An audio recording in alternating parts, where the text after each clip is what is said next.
Shall I start now, madam? Yes, sir. So, Yes. we are starting. Okay. Okay, sir. Good afternoon, all.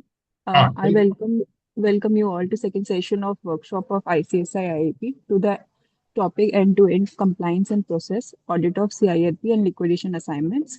Today we have Mr. Shiva Rama Prasad as speaker for taking session. Sir, you may now start the session.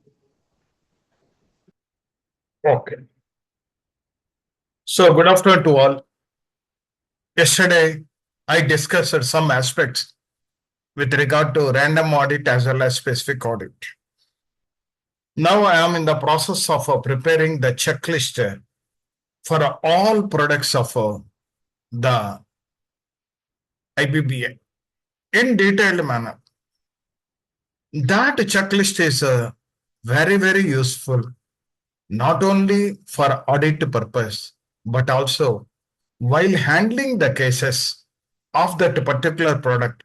Why I'm using the product means the CIRP product, liquidation one product, voluntary liquidation another product, personal guarantor to corporate debtor another product, and pre-packed insolvency another product.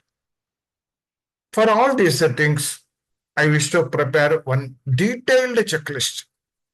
Once you go through that 3 to 4 pages are there, then it is a cakewalk for you to handle the cases and also to handle the either specific audit or the random audit. This is a simple task. It is not a complicated one. This is a simple task. So that's why everybody, if at all they know the audit line, definitely the opposite side is the implementation level. That's all. Implementation and audit both are to be synchronized, both are to be correlated. So today I will discuss some more aspects, the checklist and all these things.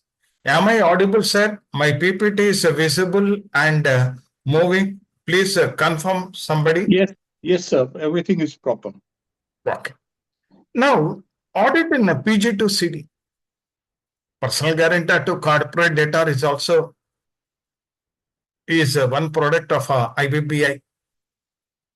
So in this also, with the notification of Part 3 provisions of the code in November 2019, personal guarantor to corporate debtor becomes a distinct class under the insolvency. It is a distinct class.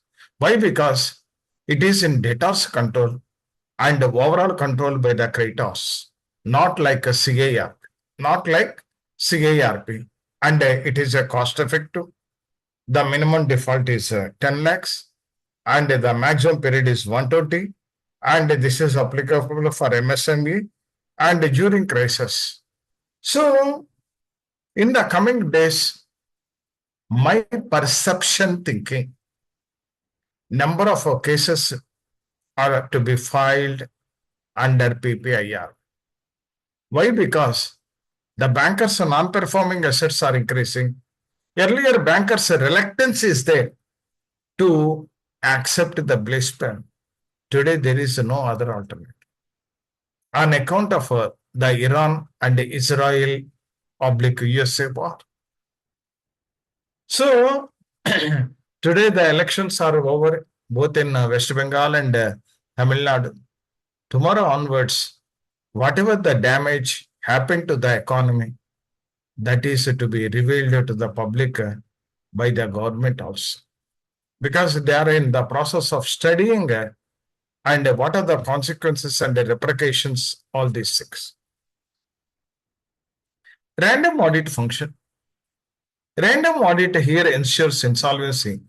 Issue correct public notice to creditors.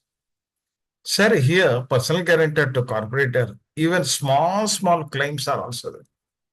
If that individual is borrowed from superbazar or credit card or any personal loan from the banks or any small loans, or if at all he is not paid the dues to the driver or rent, etc.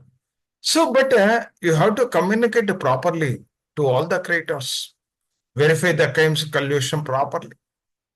For the personal guarantor to corporate data, it is an individual one, and the individual one means number of claims will also come. The claims are to be collated and properly and with the help of proof. But one disadvantage is there. Most of the, particularly this type of claims, the proofs are not available. But the proofs we have to establish in a different manner. Suppose I take, for example, a car driver. For the last 4 months, the individual is not paying the driver's salaries. Before that, he used to credit to the savings bank account. So that proof is to be taken. Normally, every month they will pay by debit to their account and credit to the service provider's account. If at all that proof means that the proof is not available, and the drivers, whenever they are taking the drivers, is there an agreement? No agreement. But in individual cases, this type of the issues or challenges are there. Prepare a circulated repayment plan consisting of a section with one section. So the repayment plan, normally the individuals, why I am using individuals, even though personal guarantor to corporate debtor is nothing but an individual who has given the guarantee to the corporate, and also he is a lot of debts are there in the market or surrounding places, etc. And definitely, if at all you verify the CIBIL report, number of loans are also there, either mortgage loan. And if at all you want to know some assets, it is very easy to capture. Why? Because if you see the CIBIL report, any mortgage loan is there, mortgage loan backed by security. Then you ask the particular bank to submit the claim and ask them what type of mortgage assets he has given to take the loan, all these things. But it will take some time, but scope is there up to 70% of the claims proofs can be the proofs can be established.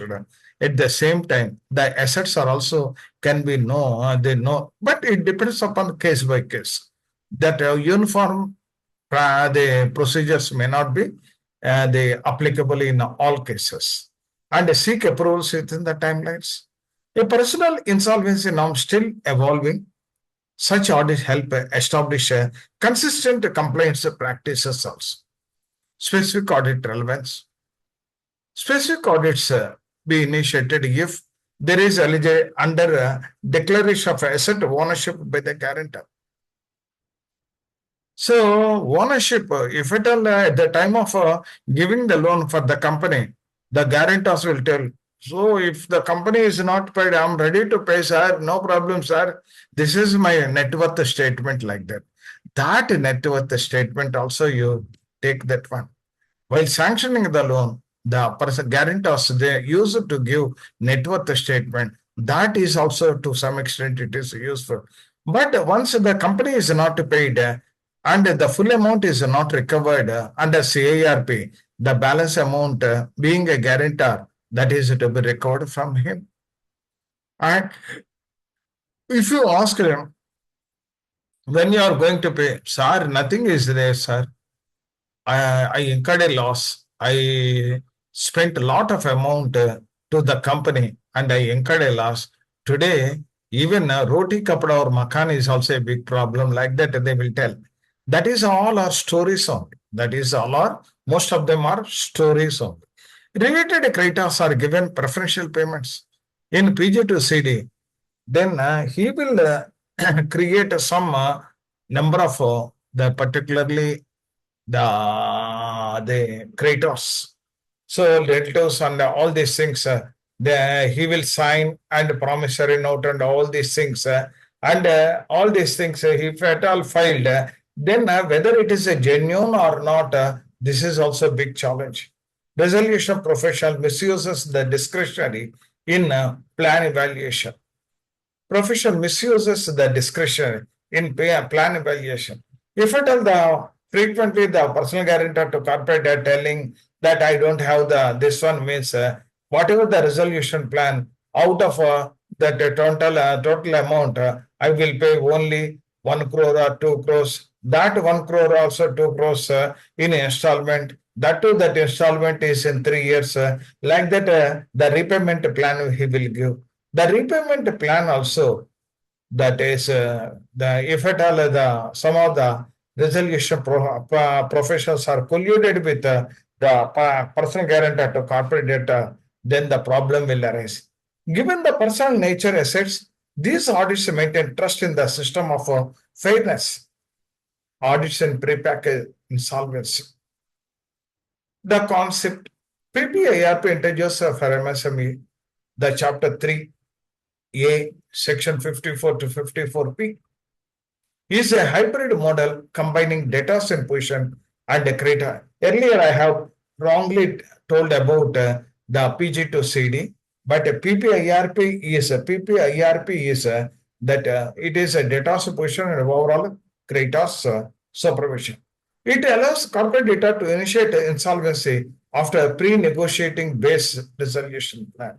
So today, the base resolution plan to be prepared by this particular the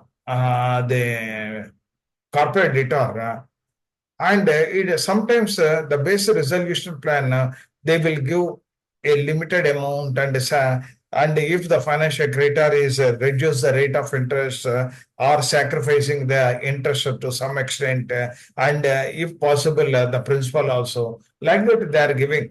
But whether the company is worth or not, whether the company is a going concern is possible or not, in future whether the company is going to get some profits or not, all these are to be assessed by the resolution professionals.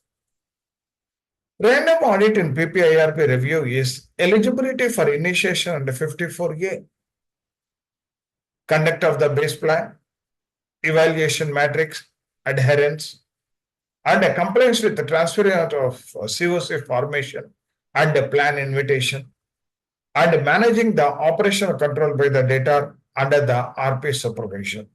This is the PPIRP, the procedure or process.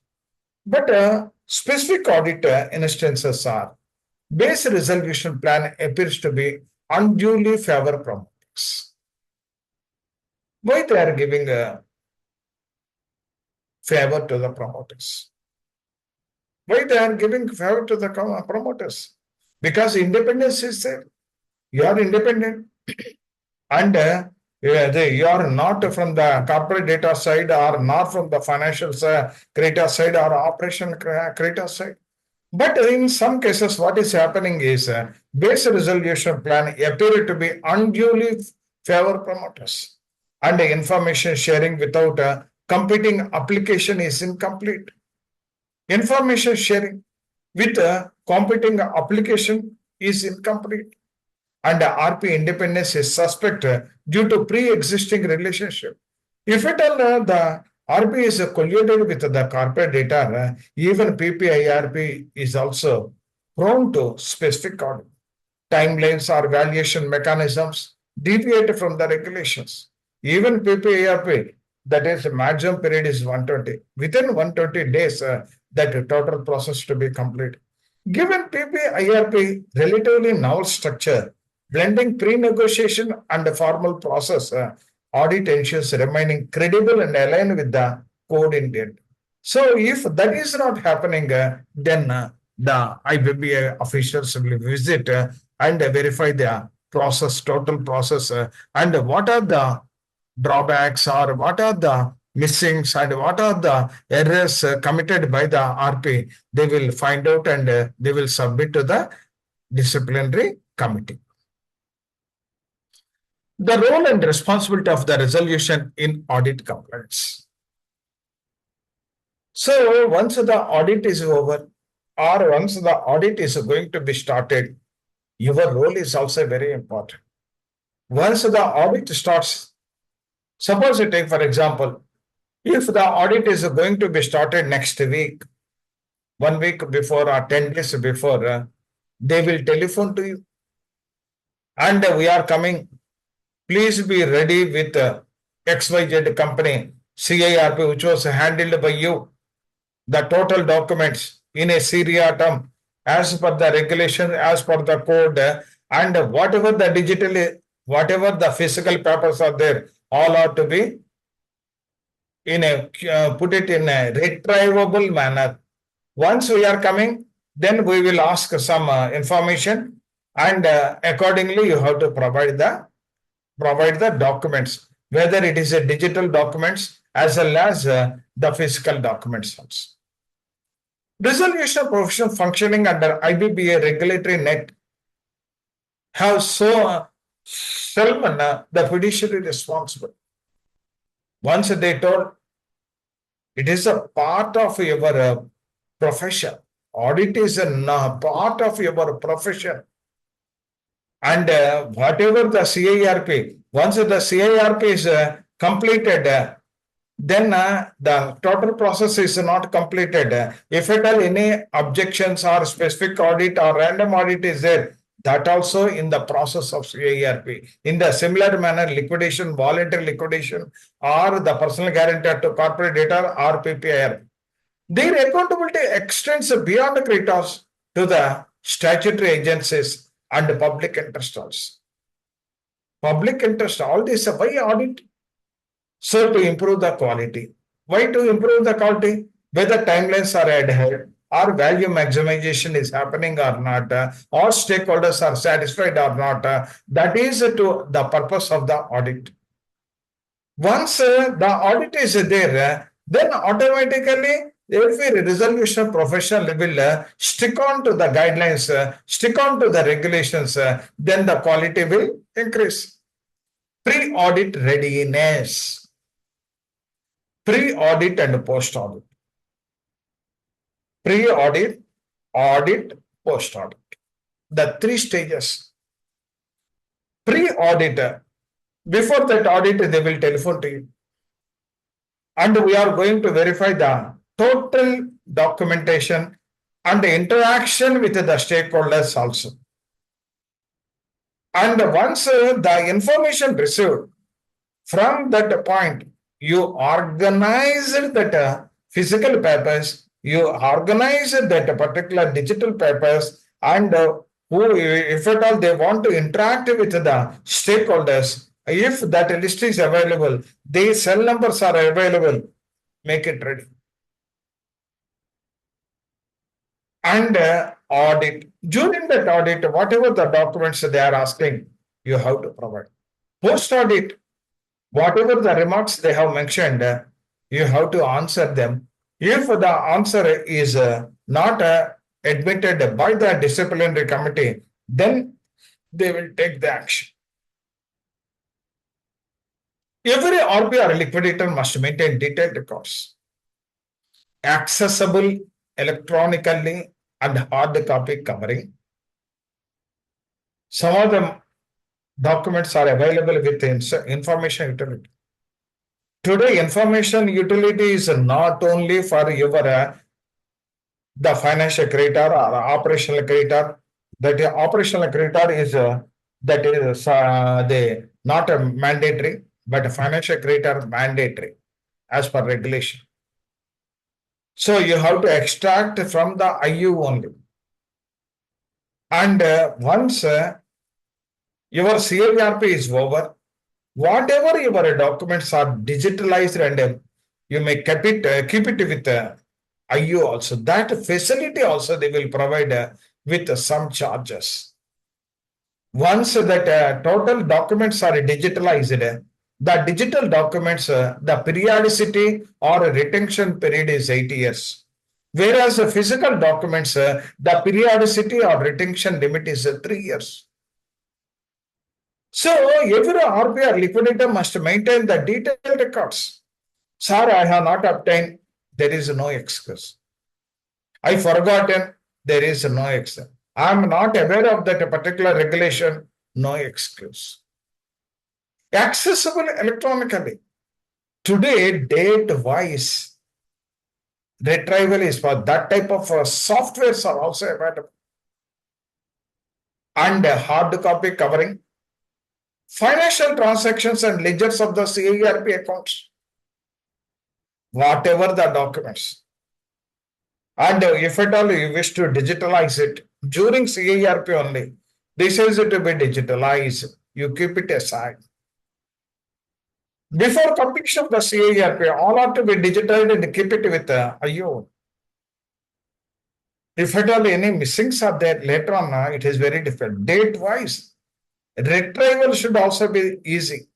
If at all you give the file name of that PDF files, then retrieval is easy. Date-wise. Or if at all minutes, resolutions and claims, if separate folders are there, maintain the separate folders. Financial transactions and ledgers of the CIRP account.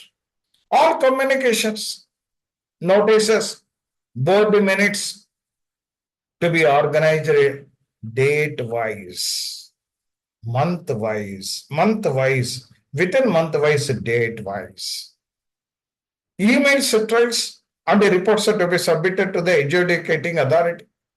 Whatever the emails are there, even Google also, you can, whatever you are opening a separate email for this CIRP, whatever the emails are there, and all emails you can convert into PDF also. So all the emails, tomorrow I have not received email, somebody was told. In the emails also, once the other end people are opened that email, here you will get acknowledgement. That type of a facility you have to obtain from the Google email. And IBBA emphasized through various circulars, all these things, that all professionals must maintain high state of audit readiness. Once the auditors are came, sir, now it is in process, sir. So in the meantime, whatever your works are there in the city, you complete and tomorrow come back means that is not a professional message you are giving to the auditor. Regardless of whether they have been selected for random or specific, whatever it is there, take it serious. Random audit, take it serious. Specific audit, utmost care is required because it is a complaint prone.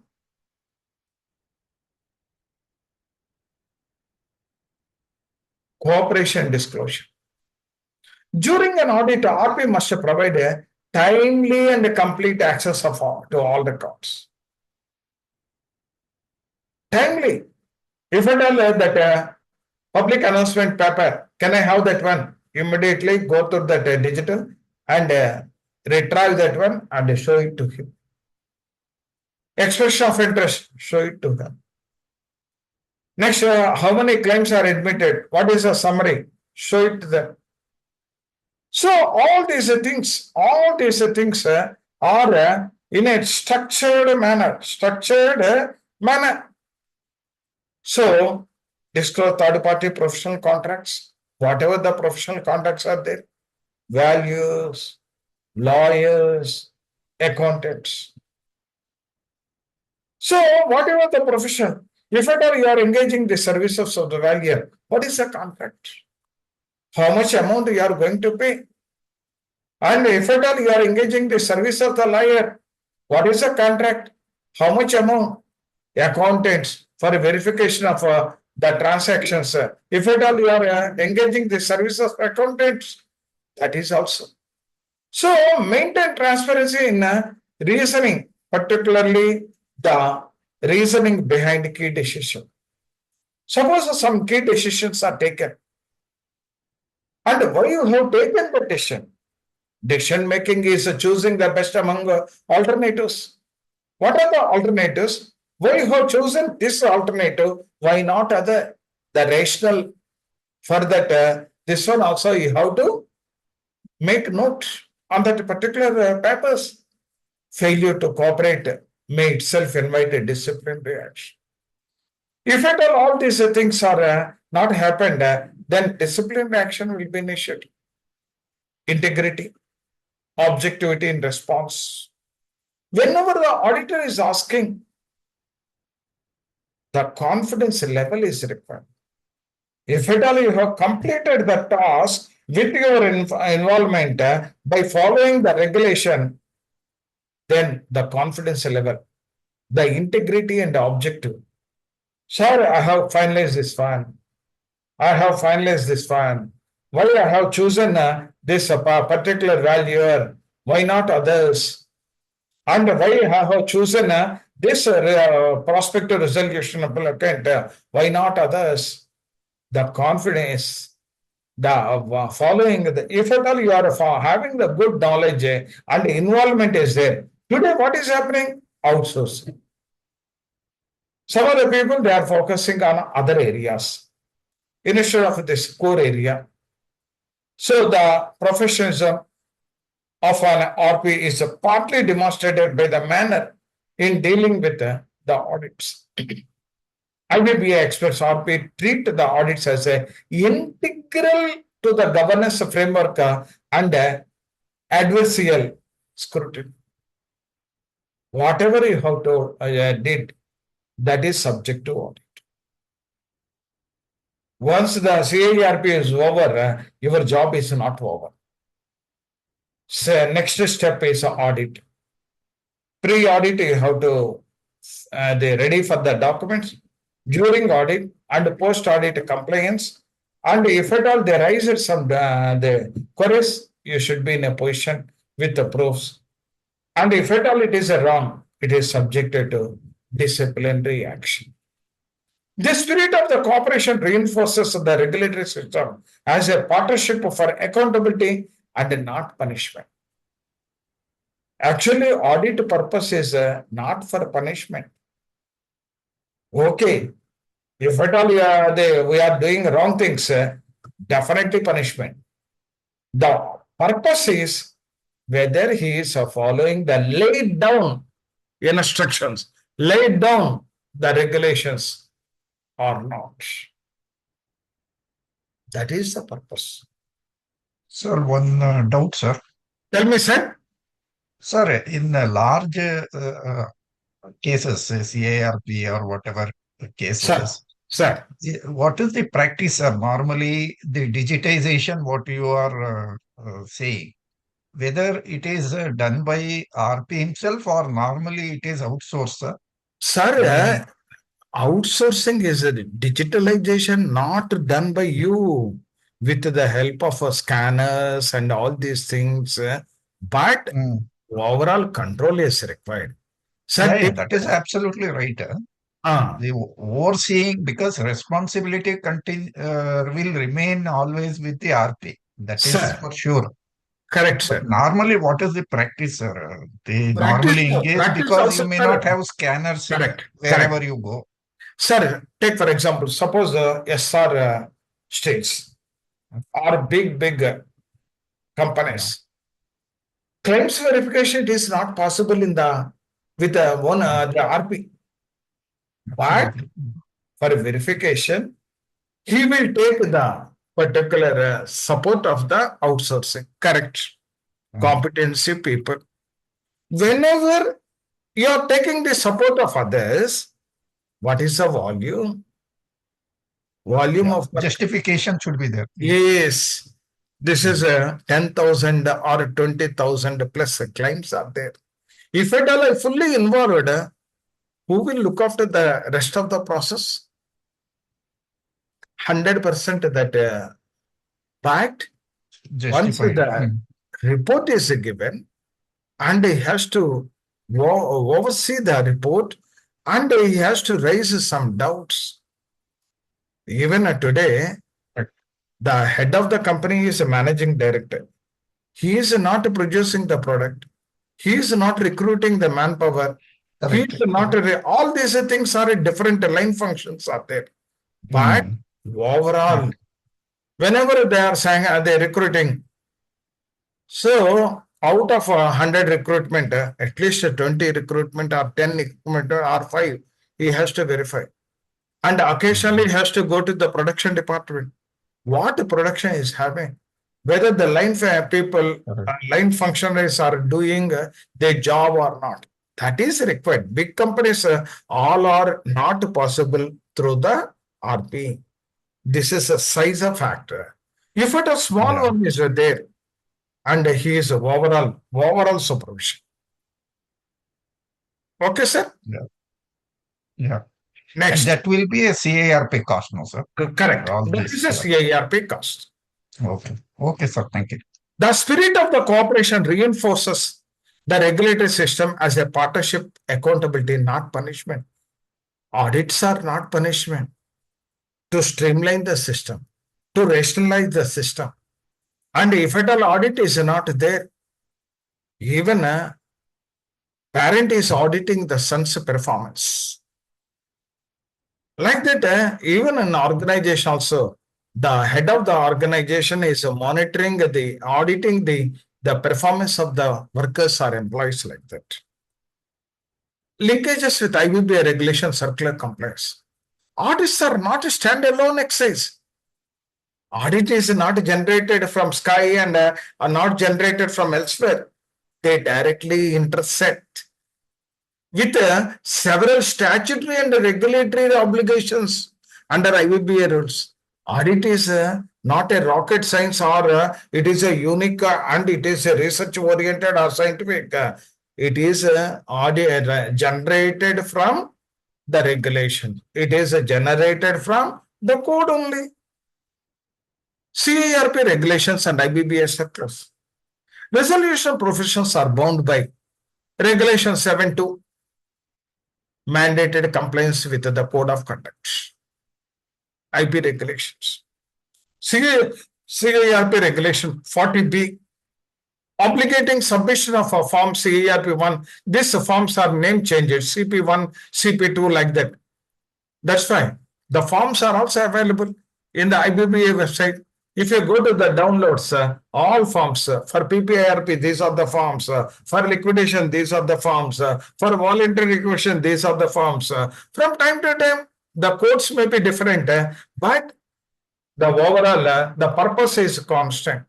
Circular dated 3rd January 2018, requiring separate bank accounts. For say ARP or that liquidation separate. Circular dated 12th June 2018, requiring disclosure relationship between RP and professional side. Suppose I am hiring the valuers. What is the relationship? Why I am preferring that auditor? Why not another auditor? Or if at all I have engaged the services of valuers, why I have valued identified X valuer? Why not Y or Z? All these things. The related party or not, that disclosure of relationship to be given, auditor check adherence of each of these circulars. So if you are tracking the circulars, you will become the number one in the country. Sir, this is not a big job. This is particularly IBBA 256 sections, regulations, 5 products regulation, 5 products rules, or whatever the circulars are there. It is not a bandha. It is a simple. So the efficiency, what is a involvement is missing. That's why audit remarks are increasing. Involvement is missing. Liquidation regulations. The key regulatory touchpoints include Regulation 44, timeline for completion of liquidation. Regulation 34, preparation of an asset memorandum. Regulation 15, maintenance of a bank account. IBPA circular 15th November 2019 are sharing the information with the stakeholders consultative committee. All are defined only. The defined one, whether he is implemented or not, that is the audit. Audit is not a big thing. Whatever the audit is there, whether it is a statutory audit or cost audit or secretarial audit or risk-based audit, whatever the credit audit, all audit are What is the instruction? Whether instructions is implemented or that is the audit. Simple. So I am auditor means even income tax audit also. So the income tax, what are the revenues? Whether revenues are properly filed in the return or not. And whatever the profit is there, profit is correct or not. And whatever the expenditure income is wrong is there, thereby profit may be inflated or profit may be decreased. Thereby the tax you are paying less. So audit is nothing but instructions are implemented or not. That is the role of the audit. IBB Inspection Investigation Regulation 2017. Section 3 and 9 of the regulation govern by how IBBA may conduct inspection, call records, and determine the disciplinary consequences. Once, no, sir, that records are not available, sir. I kept somewhere, it is not found. Once day one, if at all you properly filed, definitely at the end, bundle it, pack it, and keep it aside. Before keep it, the pack it aside, then all are to be digitalized, not at your cost. It is the cost of CIRP. It is the cost of CIRP. Digital is there, and this particular physical is also there. If at all the physical copies are fire accident is there, if at all burn or white ants, if at all white ants are they eaten away the paper, then the digital is useful. That's why the periodicity or retention of this one is 3 years, this one is 8 years. Random and specific audit often act as a precursors to inspection and investigation under this regulation. So it is act as a for inspection. These are the thoughts for inspection. If at all that whether they are conducted properly or not, these are whether it is a random or specific audit is must integration of the IPAs. Sometimes IBPA will tell they are having less number of officers. They will tell to the IPA. So please send your officer to go for investigation or audit work. IPA such as ICSI or ICAI or ICMAI play a collaborative role with IBPA. They are responsible for maintaining records of their members. Today, honestly speaking, whatever the IPS are there, how many IPS are only CEP hours or annual membership? That's all, to my knowledge is concerned. But if you see the bylaws, so many things are there. And here skeleton staff is there. Only 3 officers or 4 officers. Their constraints are there. But if you see the bylaws or the regulation, you have to do that one, this one, this one, that one, that one, this one, this one. Where is the manpower? To the IPA. Maintaining records of their members, conducting peer reviews, receiving complaints, forwarding serious matters for IBPA led audit. But that the situations, to my knowledge, is concerned. I may be wrong also, but this is happening. Sir, one query. Tell me, sir. The auditor, before coming for the audit, whether he will review all the returns and all filed, because practically everything you are now filing with the IBBA, IP, all those things. Various returns are filed. Whether the auditor will go through that before coming, or how is it? What No, is no, your? sir. Here they don't they go through because on the spot only they will verify the physical documents or electronic document. Why? Because very skeleton information is available with them. It will not serve the purpose of a specific audit or random audit. Only skeleton information is available. So, but sometimes complaint is there. What is the complaint they will go through? And what are the documents submitted by the complaintee? That also go through. And they will prepare one checklist. To address this complaint, I have to verify these areas. Okay. And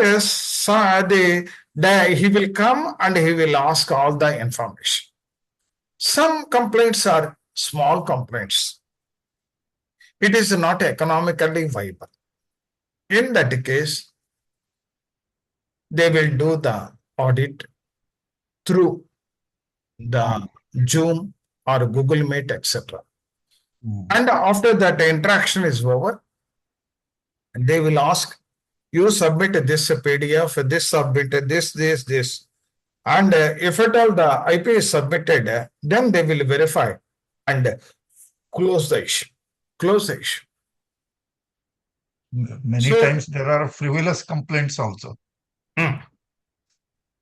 It depends upon the complaint, sir. Correct. Particularly in the specific audit. Random audit means procedural lapses are there.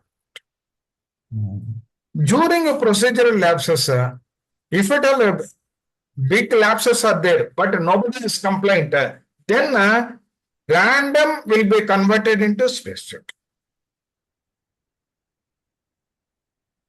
Audits fed in this into the structure by identifying the cases that may lead counseling, retraining, punitive warning under the IPA disciplinary framework. Thus, audits create a vertical chain of self-regulation backed by the statutory oversight. Common audit observation and key complaint lessons. If I go through that one by one, what are the? From the published regulatory orders and disciplinary records, certain recurring findings. Almost all people or IPs, they are doing the similar mistakes. Because the audit reports are there. In the audit reports also, they will do some research. And accordingly, they will suitably give the circulars to the all RPs.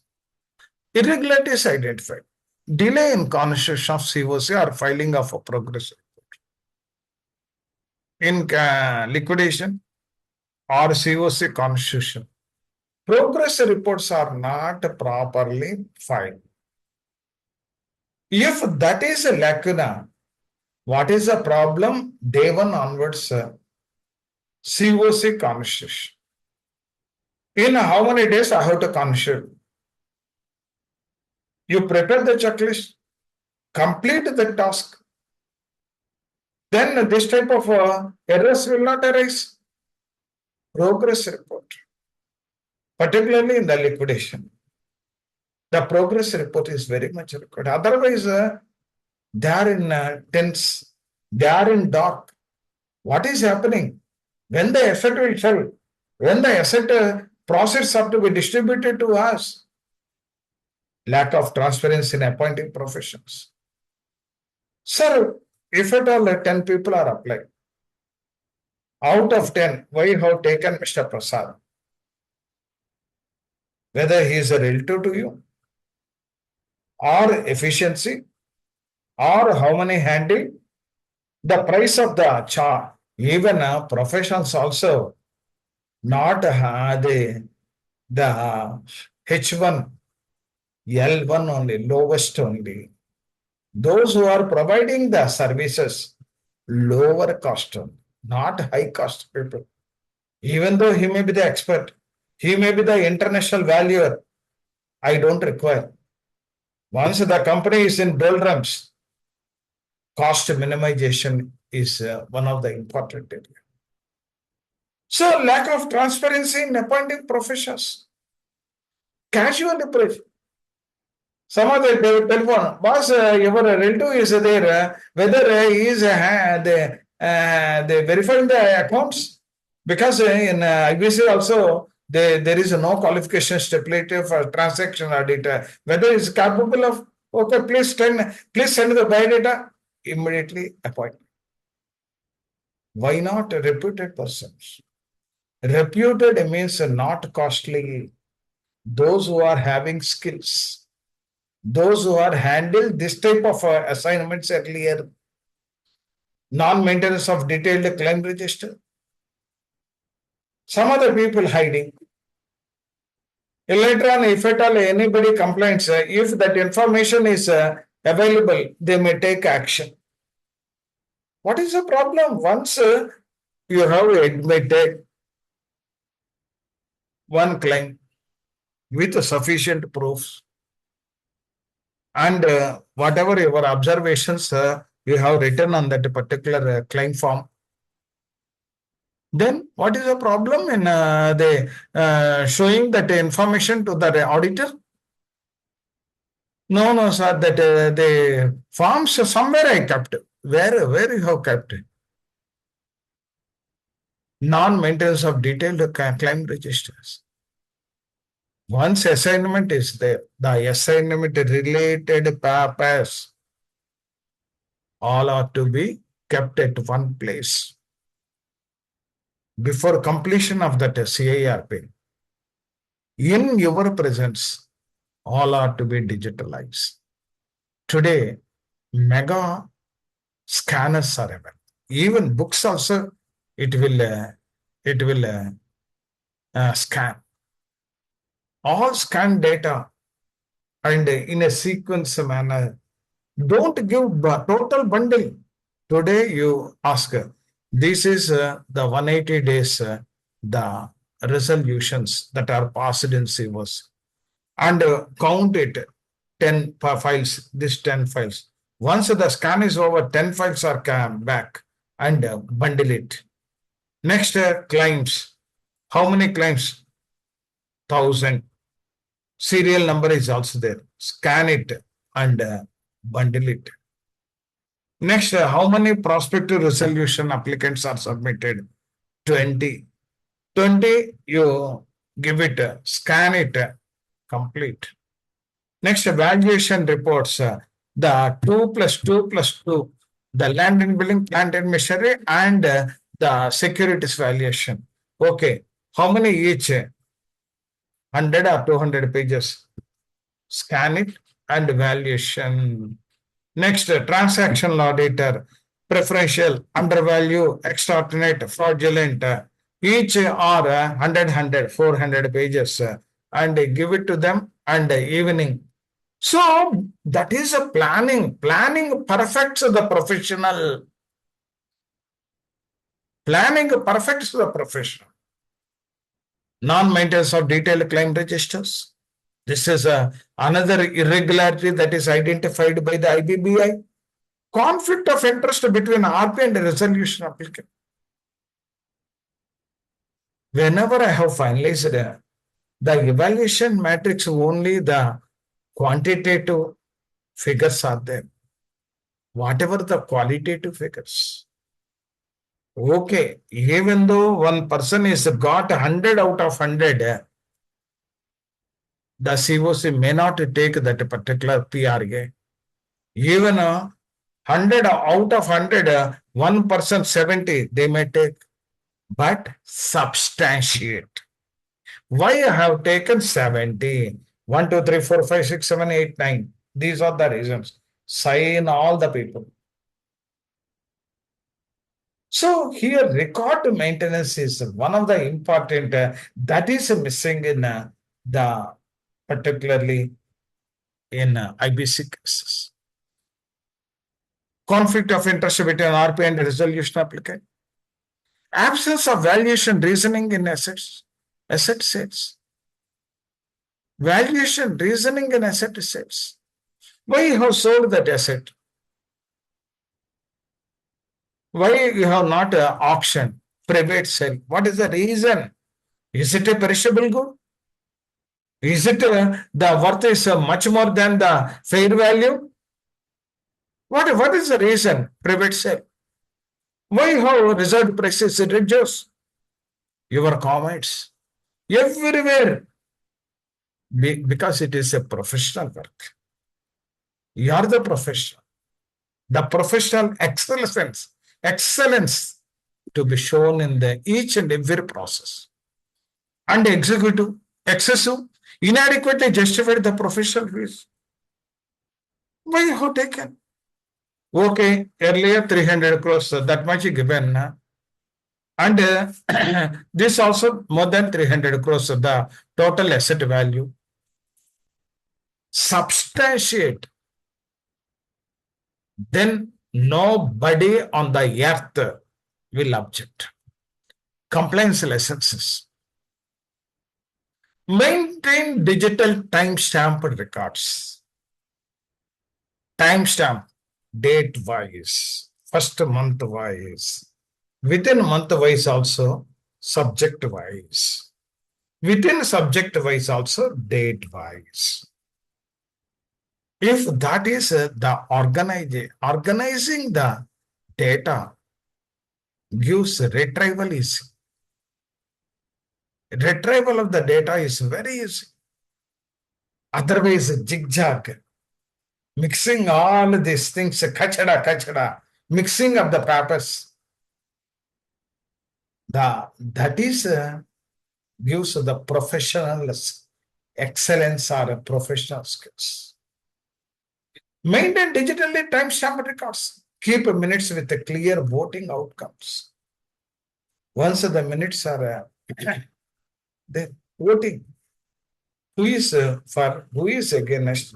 What is the total percentage of for or against or abstain? Or who is not interested to vote? All these things. Put it today, the computer gives a lot of, but TCS and Infosys, they have not entered into the field. Otherwise, one software is sufficient. Total software end to end. If they developed one software, then all people will purchase. Use a standards format for expression of interest. Evaluation matrix and report. Okay. Earlier I told CIRP 1, and that was changed to CP1 like that. I am also verified. Why CIRP 1, 2, 3 mentioned in some the circulars? What is the current means CP1 like that they mentioned. Okay, whatever the current, this one is there. And it is not a static, it is a dynamic one. Next, refrain from the related party engagements without a disclosure. Once a related party is there, so nobody is available, only ek Niranjan, that only one person is available. Then you tell, this is a person, but he is a related party to me. How to proceed further? They will tell. The decision to be taken by them only, not by you.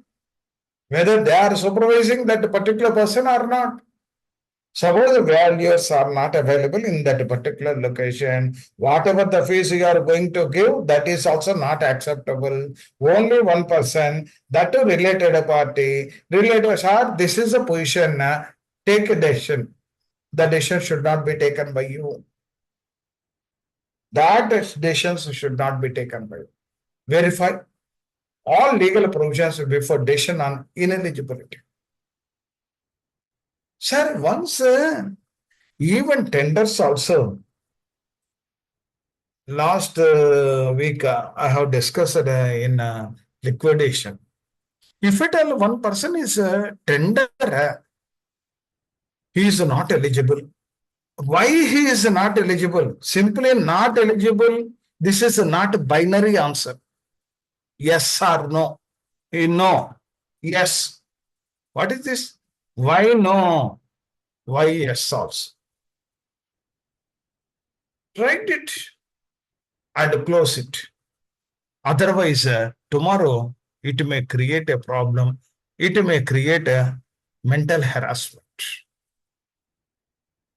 Suppose if I am perfect, auditor also joyfully I will, sir, what require? Tell me, sir, these are the papers. Whatever you are asking, all are recorded. Each of these lessons contribute to building a long-term credibility of the insolvency ecosystem. Audit as a governance tool. What is meant by governance? Functioning in an efficient manner by following the business ethics is a governance. Even in IBC also, governance means functioning efficiently by following the rules or regulations or code. That is called governance. Governance is not a big word. Ensuring transparency and trust. The effectiveness of the IBC framework depend on critical and the public confidence. If at all cases are zigzag and kachara they are doing, then no, boss, that IBC is the worst. And they are taking their own decisions, no control, nothing, no audit, nothing, and whatever they are doing, that is final. Especially given that affects credit markets. So, if at all the strong system is there, particularly whenever I am giving a loan to the corporate, okay, if the corporate is failed, I'm able to recover that amount through IBC. That confidence to be created in the minds of the financial creditors. For that, strong systems and procedures are required. For that, strong systems and procedure, the random and specific audit is one area. Investor sentiment. Companies, they are going to invest. Suppose you take, for example, earlier also we discussed one case. The CIRP to be reversed, the NCLAT order.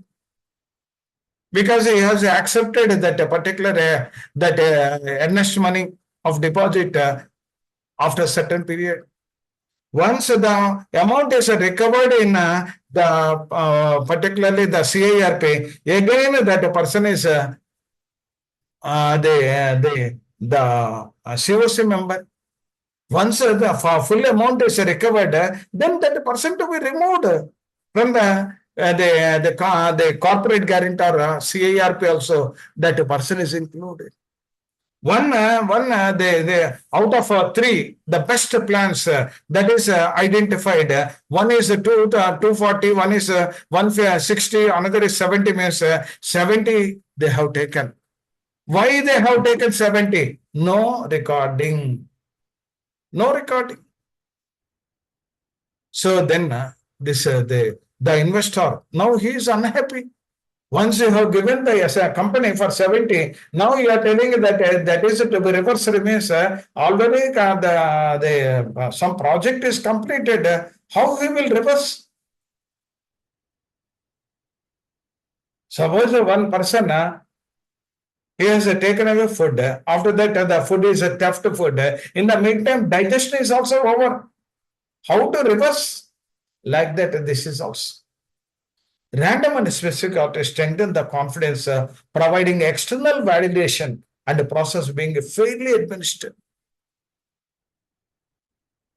They are also generated valuable data for policy formation. It is not only pinpoint the RPs through audit also. Okay, here that the process delay is there. And whatever the days, the 3 days we have given, that may not be sufficient. Then to frame the policy also, audit report is one source.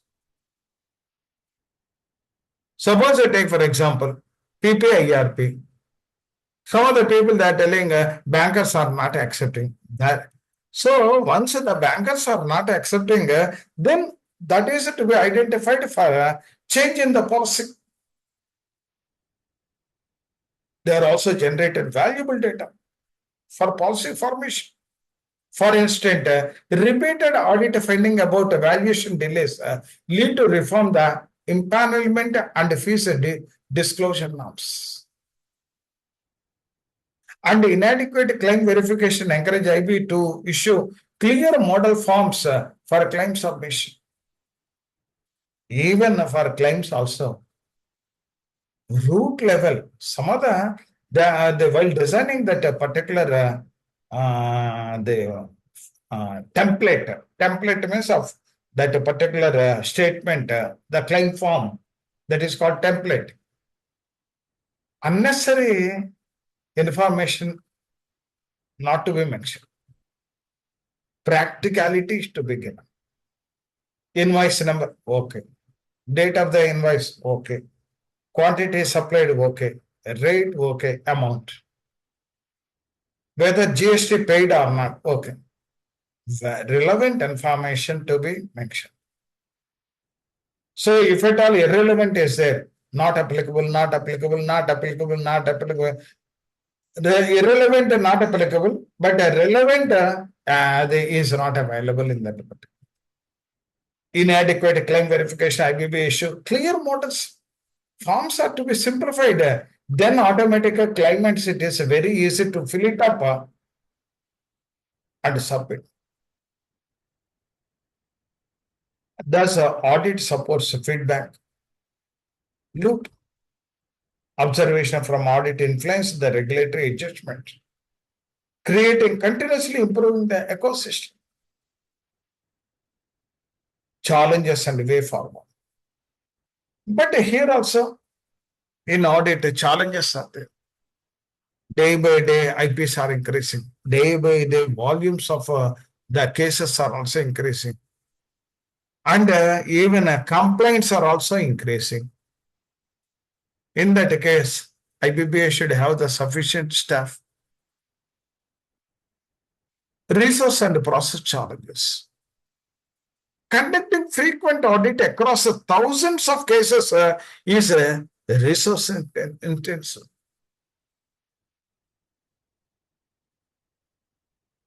That's why in the coming days also, IBBA may insist some amount, average amount. Once the case is started, this much amount to be paid to the IBBA also. In future, if at all specific or random audit is there, I have to deploy my staff. The staff cost is this much. So on an average, the audit per CIRP or audit for liquidation, audit for the PPIRP or personal guarantor to corporate data or voluntary acquisition, they will prepare the table. This much amount, this much amount, and this much. So the IBBA relies on empaneled auditors and technology tools to ease the load. Once the total IBC technology driven from advertisement to that whatever the form H or whatever this one is there, or NCLT, all are automated, then 180 days is also high side. We can trim to 120 hours. However, maintaining uniform audit quality, objectivity remains a challenge. Audit should be uniform. Uniformity is required. What are the areas to be standardized formats are to be? These formats for particularly the specific audit or random audit formats are also to be circulated to the IPS. Thereby, please be ready with this checklist. Because here, the records changing is not possible in today's scenario. Because all are digitalized. Even in the banking system also, whenever the audit is coming, these out of 10,000, these 1,000 advance accounts, I am going to audit. Please be ready with all documents. If at all document shortage is there, they will take and they will complete that, they will take that documents. Why? Because if a document's inadequacy is there, then to recover the amount is a problem. Digital audit tools. IBB has been strengthened the electronic filing through the data submission portals. Integrated automated risk analysis may soon be algorithm-driven audit selections and refining the random and specific audit efficiency. In the coming days, self-audit is particularly the system itself verifies the transaction through AI model or ML machine learning or application program interface and populate the report. Today that is happening in the banking system. The auditor's deputation to the branches are reduced. System-driven audit. Suppose I take, for example, one example I'm quoting here. The branch for a demand draft for 10 lakhs, 10,000 rupees exchange. If at all 10 lakhs draft is issued, 10,000 the exchange is not given, only 5,000 given, system will not move forward. Even checks are also truncation system is there today. Check truncation system. Checks images are going to the clearing and at the end clearing somebody is they entering into the data entry. Today data entry is also not there. The IA tools, AI, the artificial intelligence tools, it will read the date, the signature, the words and figure, the check number and the account number and populate in the system, thereby the manpower is not required. That is a development in State Bank of India. 1 week back only it is developed. Thereby, the clearing centers automated, AI driven.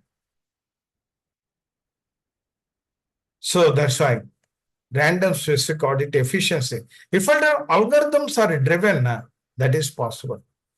Technology is to be imbibed in the IBC system. Then the quality, efficiency, and governance will increase like capacity building. Today, everybody knows about a specific and a random audit. Till date, how many webinars are conducted on specific and random audit? At least introductory level. At least introductory level. How many? Otherwise, how the capacity building of the IPC will increase? Somebody has to tell, this is a specific, this is the random. Everybody knows about this one. Specific means a complaint prone, random means out of the total cases, they will choose an. But how the auditor will verify what are the areas, what are the papers to be submitted, and what queries, and how to organize, how to plan it, all these things. If at all that knowledge is imbibed in the minds of the IP, definitely the quality of the CIRP or liquidation or voluntary liquidation or PPIRP or PG2CD will increase. Resolution professionals need continuous professional education. Some of the people, they are very much interested to listen what Mr. Prasad is telling. If at all physical, everybody will be attentive. Online, other end, what is going on, I don't know. Resolution profession need to continuous professional education to keep up with the evolving compliance expectation. Suppose one book is developed, auditor, latest circulars and checklist for CIRP, checklist for liquidation, checklist for this one, that one. If developed, it is by the reference book for you. IPS and IBB has initiated workshops and learning sessions that use real audit findings as case studies for improvement. Suppose you take, for example, one operational criteria is identified as a financial criteria that was not known to anybody. The CIRP is complete. CIRP is complete. Later on, the operational criteria is identified as a financial criteria. Then NCLA simply reverse that one.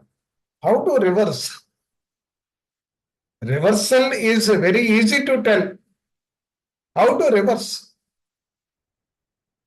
But this type of audits are there.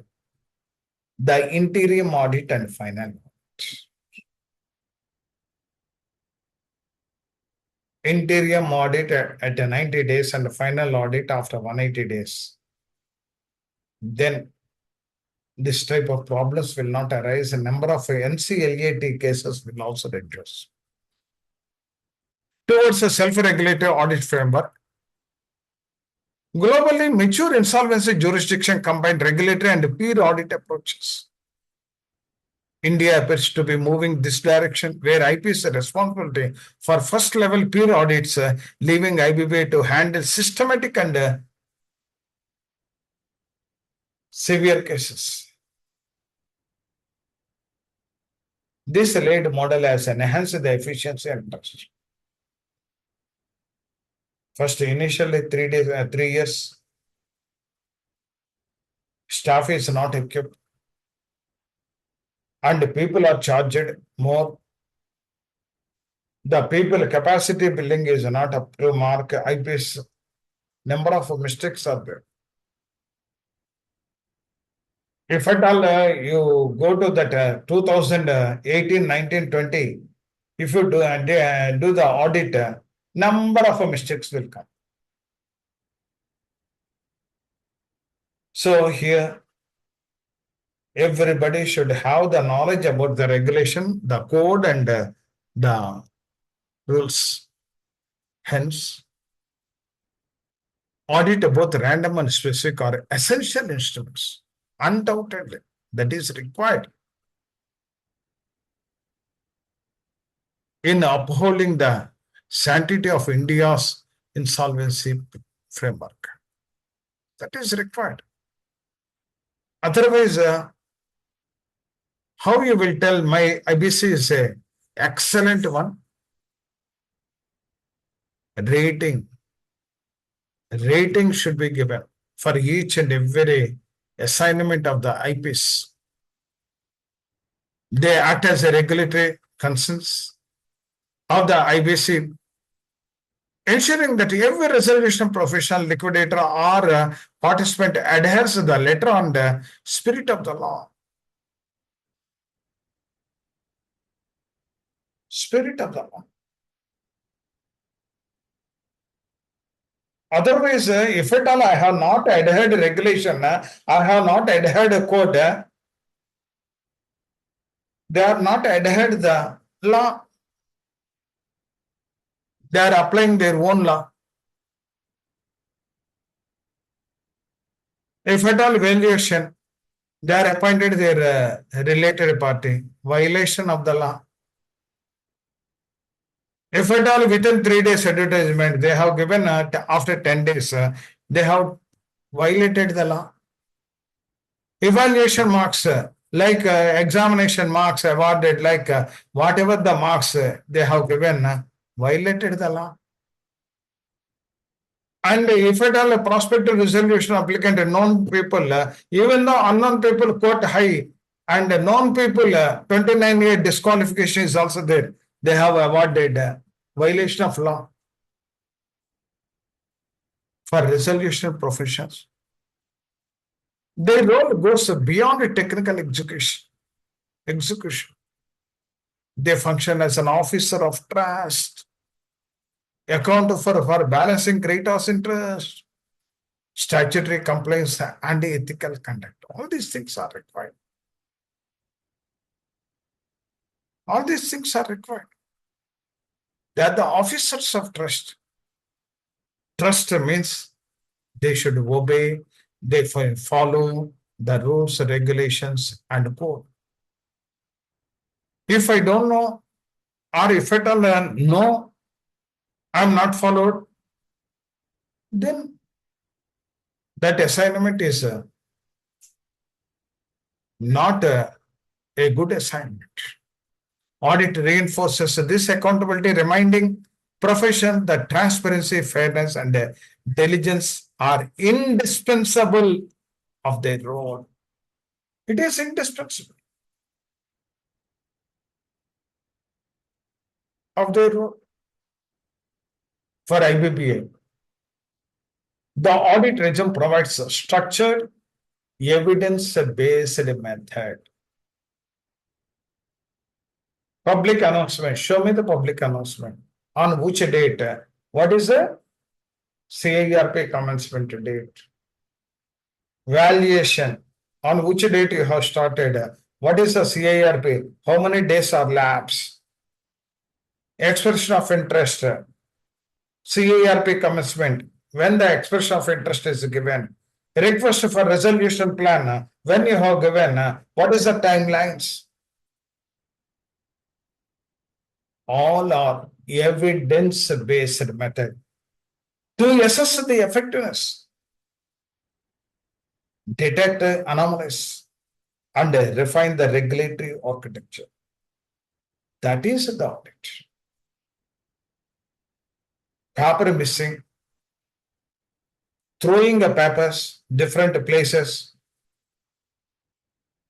CIRP means whatever the documents you are going to handle or handling during CIRP, every document is a vital document and properly filed with the date, and that documents are confidential.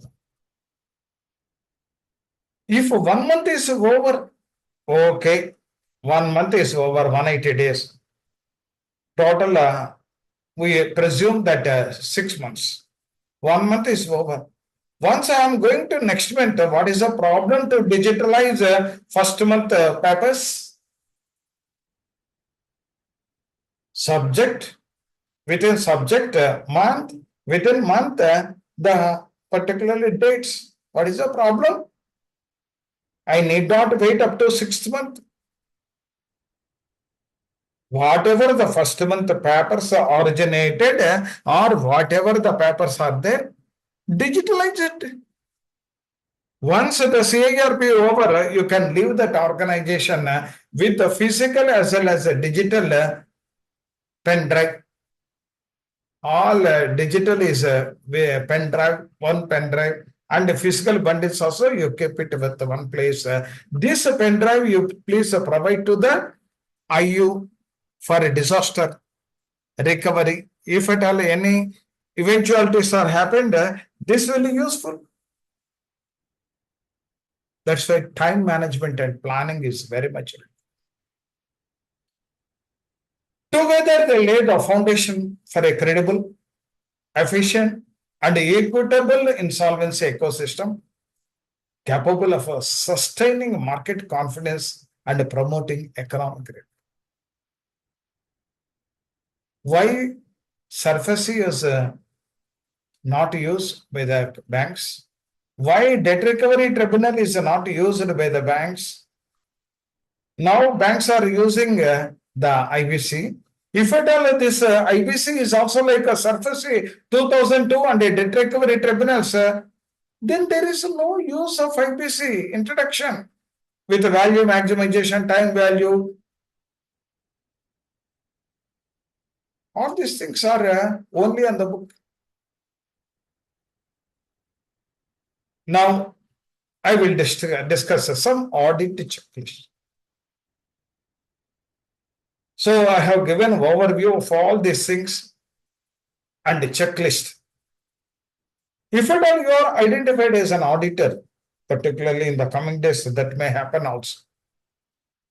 Among the IPs, some people who are following the rules or regulations and code, they may be recognized and they will pay the fees also. And in the coming days, once the random or specific audit, if at all identified, the fees to be paid by the particular CA, the IRP or the RPs or liquidators. A comprehensive practical oriented checklist aligned with how the auditors are empaneled by the Insolvency Board of India typically exams CIRP and liquidation assignments of resolution professionals or liquidators. If this type of checklist is there, it is very easy to handle the audit. Even auditors are also in any organization, they will prepare the checklist. Preliminary and engagement level checks at the time of engaging you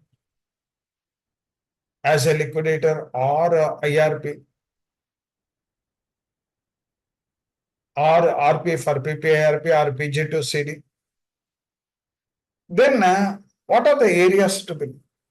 Authorization and assignment validity. Appointment order of IRP or RP liquidator by NCLT. Once you received that letter, file it, mention the date, time. For that valid authorization assignment, take the printout from IBBA and the valid, the underline that a particular, the when it is going to be expired, that assignment, and on which date I have to renew. 1 month before you have to diarise. Disclosure of independence, conflict of interest, relationship with stakeholders. If at all your team member or your board of directors or erstwhile corporate debtor or any COC members known to you or your relative or friend, inform to the IBPA, the NCLT.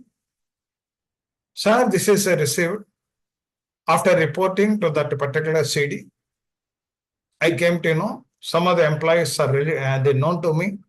They are my friends, and some relatives or the board of director. One of the board of directors is my relative. Or earlier, I did some assignment with them.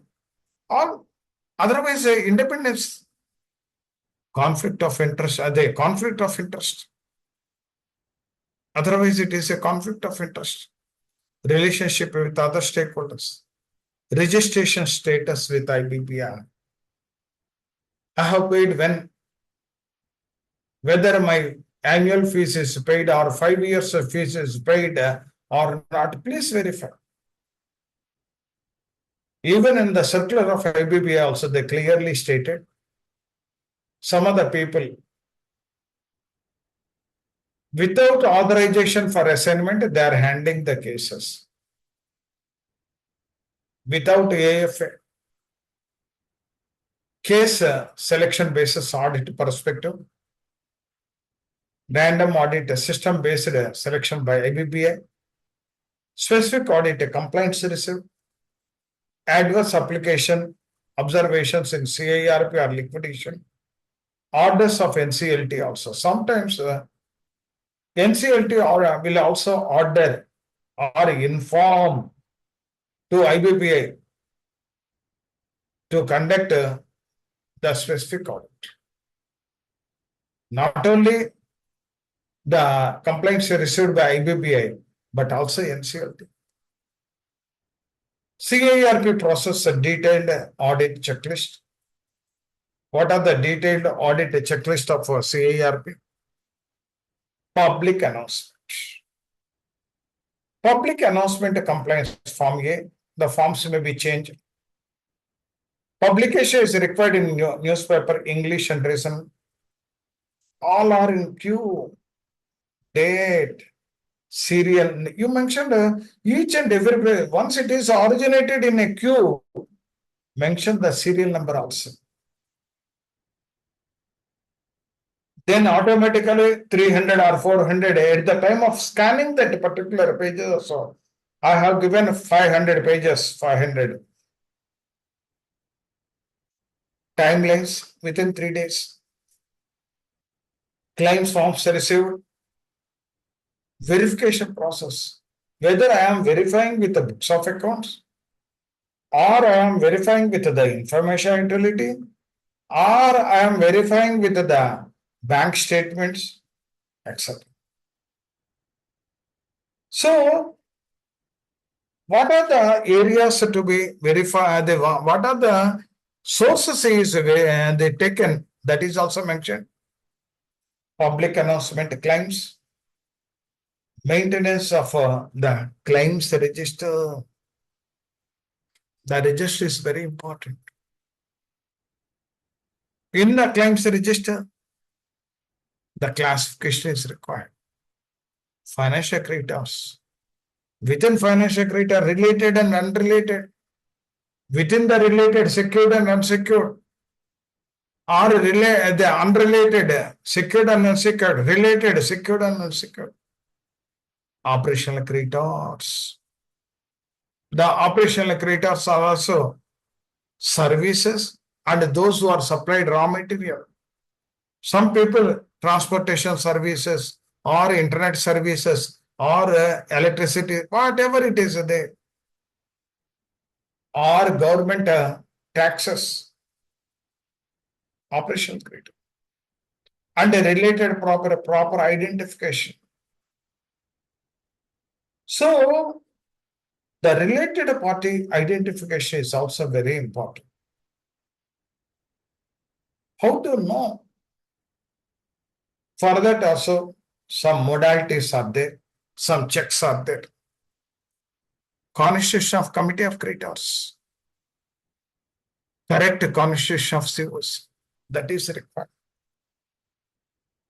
Non-related financial creditors only. Non-related financial creditors only. Financial creditors means the banks or financial institutions, those who are given loans to the company, or home buyers, or the class of creditors, or the claims are to be verified properly. Up to last rupee, even sometimes 1% also dangerous. The total, the percentage of one financial creditor is 64%, but wrongly calculated 67.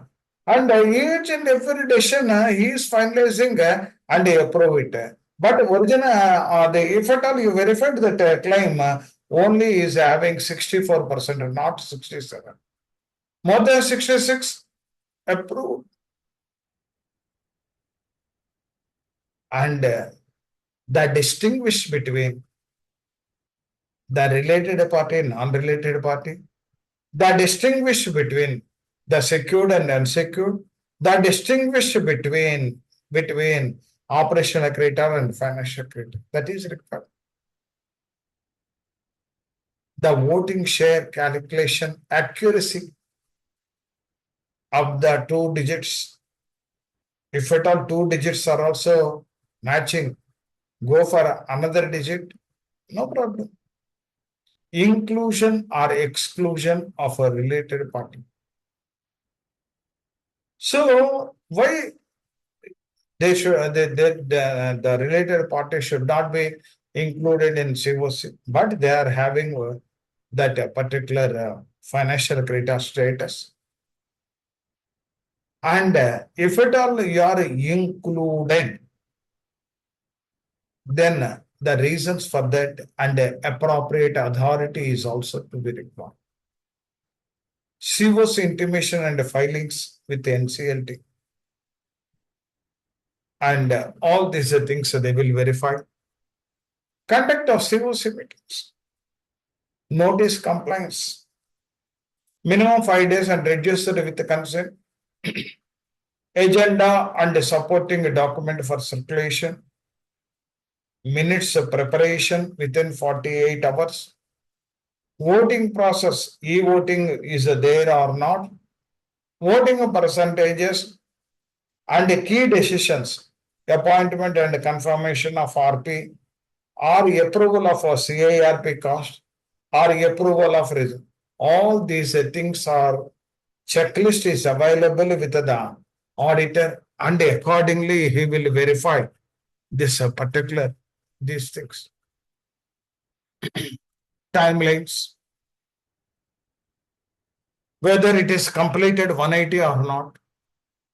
If not, why the extension is made, requested from the NCLT. NCLT may be approved, no doubt at all.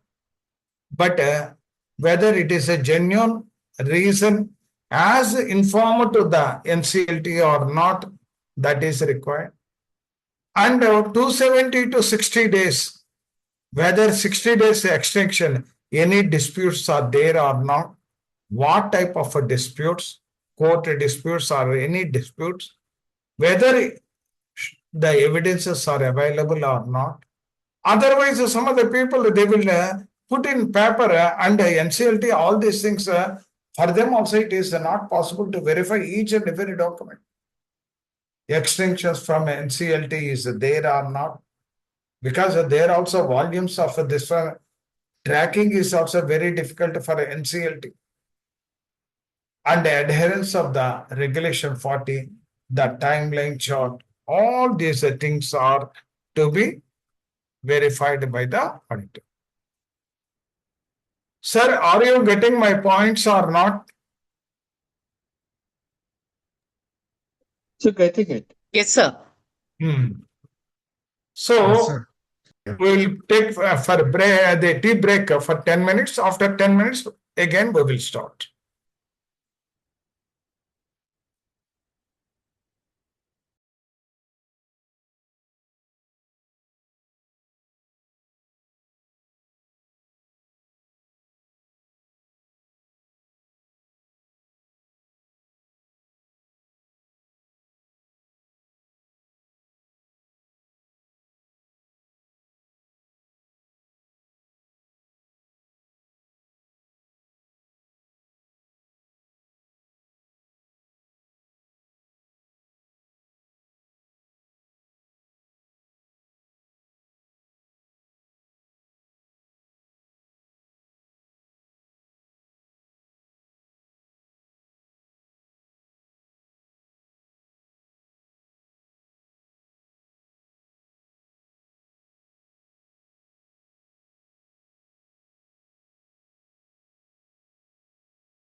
Sir, am I audible, sir? Yes, Yes, sir. sir. Okay, madam. Now coming to the information memoranda, the audit checklist is preparation as per regulation 36. Whether you have prepared that IM as per regulation 36 or not, they will verify. Confidentiality undertaking from PRES. Have you taken a confidentially undertaking from all PRES or not? That they will verify. In the information memorandum also, the auditor will verify whether you have mentioned the assets as well as the liabilities of the corporate data or not. And whatever the financial statement last 3 years, whether you have enclosed or not, 2 or 3 years, and what are the litigations that are there in the corporate data, whether court cases or employee compensation or GST or income tax, whatever litigations are, all are brought to the notice of the PRA through information memorandum or not, that they will verify, auditors will verify. And the avoidance of transaction, whatever the puff transactions are there, once the audit is over, how many puff transactions are there? Particularly the preferential, how many are there? What is the quantum of amount? All these things are mentioned in the information memorandum or not. That also the auditor will verify. Because here, he will take 3 to 4 days. And if at all the particularly the volume of transactions are more, he will continue more days also. So it depends upon the size of the corporate data.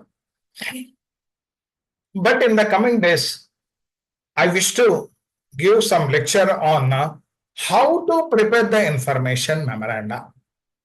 Because here we are not completely depending on when I will get the CIRP, when I will get the liquidation or voluntary liquidation or PPIRP or PG2C. The supplementary activities, a number of supplementary activities are there. Preparation of information memory. So, if at all that a chance is given to, I got that chance also, and if at all any chance is there, I will develop like anything by covering all these things. Not only that one of my friend recently in Visakhapatnam, one prospective resolution applicant, he is going to submit the resolution plan to the one company that is under CIRP in Hyderabad. And that particular PRA telephoned to that particular person, RP. And immediately he told that I will prepare, sir, like that, and he will get the information from their colleagues, including me also. And he charged 10 lakhs and the to and fro, and he stayed that Visakhapatnam for 5 days, the flight charges and the 5-star hotel, all this provided by the particular PRA. So here what I am telling is opportunities are there, but that is to be explored properly. And expression of interest and PRS, publication of Form G, they will verify what are the authenticity of the information. What are the information that is published, when then he will verify cross-check also. Eligibility criteria. How he decided the eligibility criteria? Section 25(2)(h) and due diligence of a prospective resolution applicant. Once the expression of interest is received, and how he will verify 29A, how he will verify, and what are the parameters? That also the auditor will verify. And section 29A compliance verification and resolution plan process. How the particular RP is prepared, the evaluation matrix, and the fairness and transparency of the evaluation, and the compliance with section 30 to 30 subsection 2, and the payments to operational creditor is they mentioned in that particular resolution plan or not. CIRP cost priority is mentioned or not, and filing with NCLT, all these things he will verify, auditors will verify. Once you have completed that particular task and avoidance transaction, how the identification, how he identified and informed to the adjudicating authority, get the permission for the transactional auditor and the payment made to the whatever the fees to be paid, that is through the COC. All these things are also to be verified by the auditor. Preferential transaction, how he identified, undervalued transaction, how he will verify, fraudulent transaction, how he will verify, and extortionate filing application and relevant sections also he will verify. The auditor will verify. CIRP cost, whatever the CIRP cost you are finalizing, and whether within the approval given by the COC or any exorbitant the amounts are made, prior approval of the COC for all CIRP costs. You are the facilitator. You are the court appointed guardian. Your board of directors is none other than COC. The boss is your adjudicating authority, supporting invoices and documentation. Simply preparing the voucher, take the amount and withdraw the amount from bank account, that is not correct. Supporting invoice and documentation.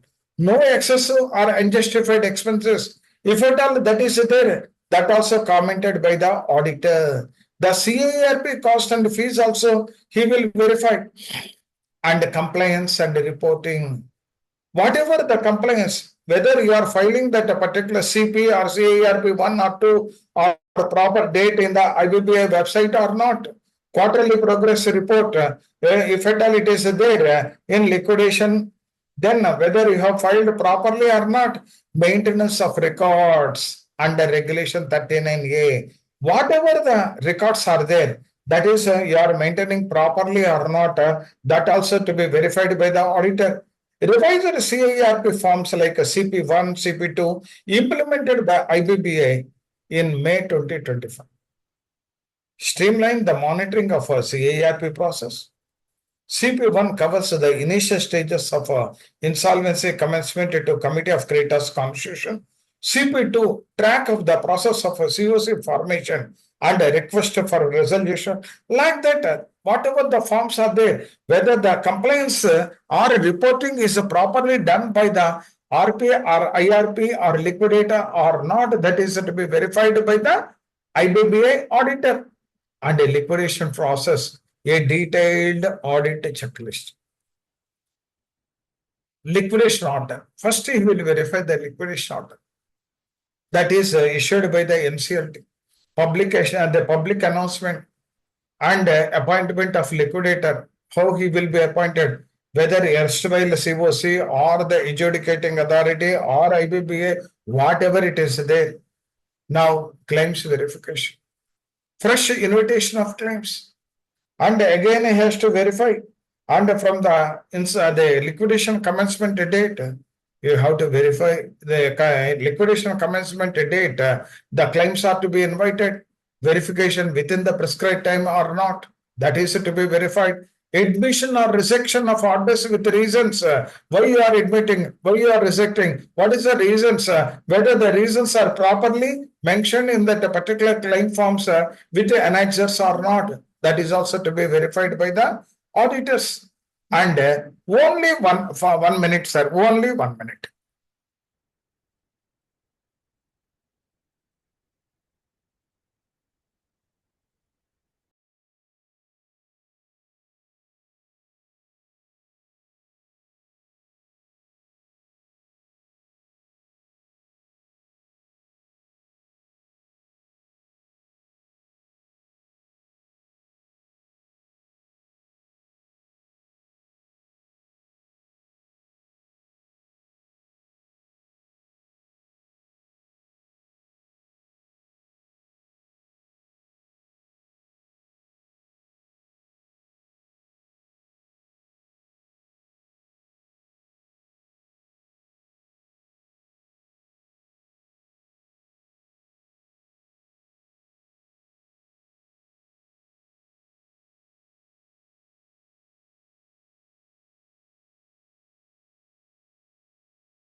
Sorry for the inconvenience, sir. So the claim verification, the auditor will verify the total claims, whether it is an operational creditor or the financial creditor or the class of creditor or even the home buyers also, the auditor will verify. Fresh invitation of claims and verification with the prescribed timelines and admission or rejection, whatever the admission, whatever the rejections are there, and the stakeholders list of preparation. All these the things they will verify in detail also. In detail also. Next one is the asset memorandum. In the case of liquidation, the auditor will verify preparation regulation 34, that is asset memoranda. That is mandates that the liquidator prepare the asset memoranda within 30 to 75 days of the liquidation commencement date, detailing the value status of the assets intended for sale. All these things are to be verified by the auditor. And the asset valuation, how the valuation, whether true valuation and more than 25% difference is there, then a third valuation, all these things. Not only the valuation fees paid to the valuers also, he will verify. Realizable value assessment and why the realizable value also, how they are assessing the realizable value, all these things are in detail verified by the auditor. Asset sale process also he will verify, particularly in the liquidation, the mode of sale, how the liquidator is selling, whether through auction or private sale, that also he will verify. Why the private sale, why not auction, and auction process compliance, how he fix the reserve price, that also he will verify. E-auction platforms, whether he is using the e-auction platforms or not for wide marketing of the particular this one. Avoidance of undervaluation, avoidance of undervaluation, that also if it are undervaluation is there, that also he will verify. And a liquidation asset. Identification of assets forming part of the estate. Liquidation, exclusion of third-party assets, trust assets. So, identification of assets forming part of the asset.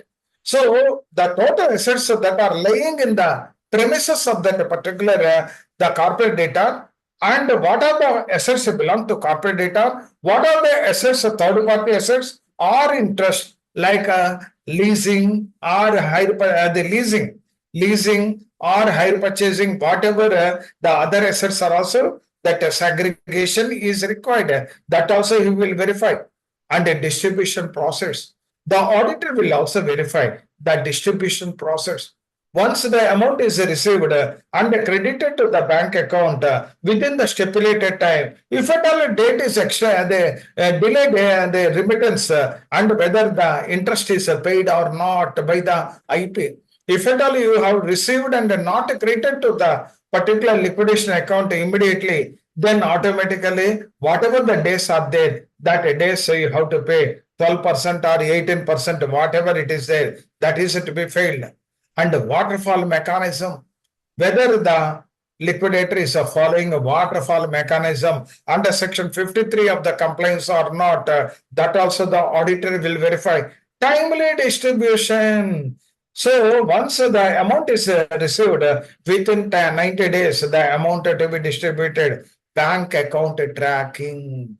So the auditor will verify, cross-check when the sale process, when the amount is received and credited to the bank account, when the distribution, if at all it is more than 90 days, then automatically the liquidator has to give the explanation. All these things verify. And unclaimed dividends. If at all unclaimed dividends are there, I'm not talking about more than 3 from the date of declaration to 90 days or 3 years, it goes to Minister of Corporate Affairs like that. I'm not talking about that one. Whatever the unclaimed dividends are there, that also to be transferred to the liquidation account and filing of evidence with IBBA. All these things are also to be verified by the liquidator. Next, the not a liquidator, auditor, avoidance application follow-up. What follow-up is doing? Suppose you have preferential or undervalue or fraudulent or extortionate, whatever the transaction is there, and how he is doing the follow-up. Today, what is happening is even CIRP also, assets means not only the plant and machinery, land and building, but also the debtors. The debtors is nothing but a credit sales of the company. Whenever the company is giving a credit to the debtors, either in 90 days or 45 days or 15 days or 30 days, as per the credit policy of the company. Once that is during CIRP, if debtors balance is there, as an IRP or RP, you have to make some attempt to recover the debtors. So the debtors, they are giving bill of fixing, invoice, the goods are transported, the means, all these things verified. If at all they have not repaid and the IRP or RP, they can file an application in the court also. Court means not NCLT court, even through the local court also they can file and they can recover that amount. That efforts nobody is doing. That is a debtors. That is a credit sales. And in most of the companies, the debtors is also 25% of the fixed assets are plant and machinery like that. So we should not leave whatever the assets are there, whether it is a contingent or all these things. And I told earlier also, particularly with regard to patents or copyrights or the intangible assets, that is also to be recovered. And all these things are to be verified by the auditor from the IBBA. Liquidation cost. Next, whatever the liquidation cost, whether you are giving any paper advertisement, what is the advertisement cost? What is the prevailing the rates? Why he has paid more? And all these things, if at all two papers are given, and why, if at all he has given four papers, what is the reason? What is the reason? Whether he has uploaded that information in various websites or not? Proper documentation is required. And approval wherever it is required. Reasonableness test. He will also verify the liquidation cost within the reasonable or exorbitant. That also we will verify. And the final report and dissolution. So the preparation of final report and a compliance certificate and filing with NCLT for dissolution, all these things are to be verified by the IBBA, the auditor, whenever he is coming to the for this specific audit or random audit. Governance, ethics and conduct also. So not only the transactional and other things, the governance, ethics and conduct also verified by the IBBA auditors. What is that one?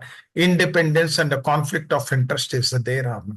For each and every decisions, whether independence is there or influence on account of influence by others, he is doing with the transaction, he will verify, and a conflict of interest, non-related party involvement.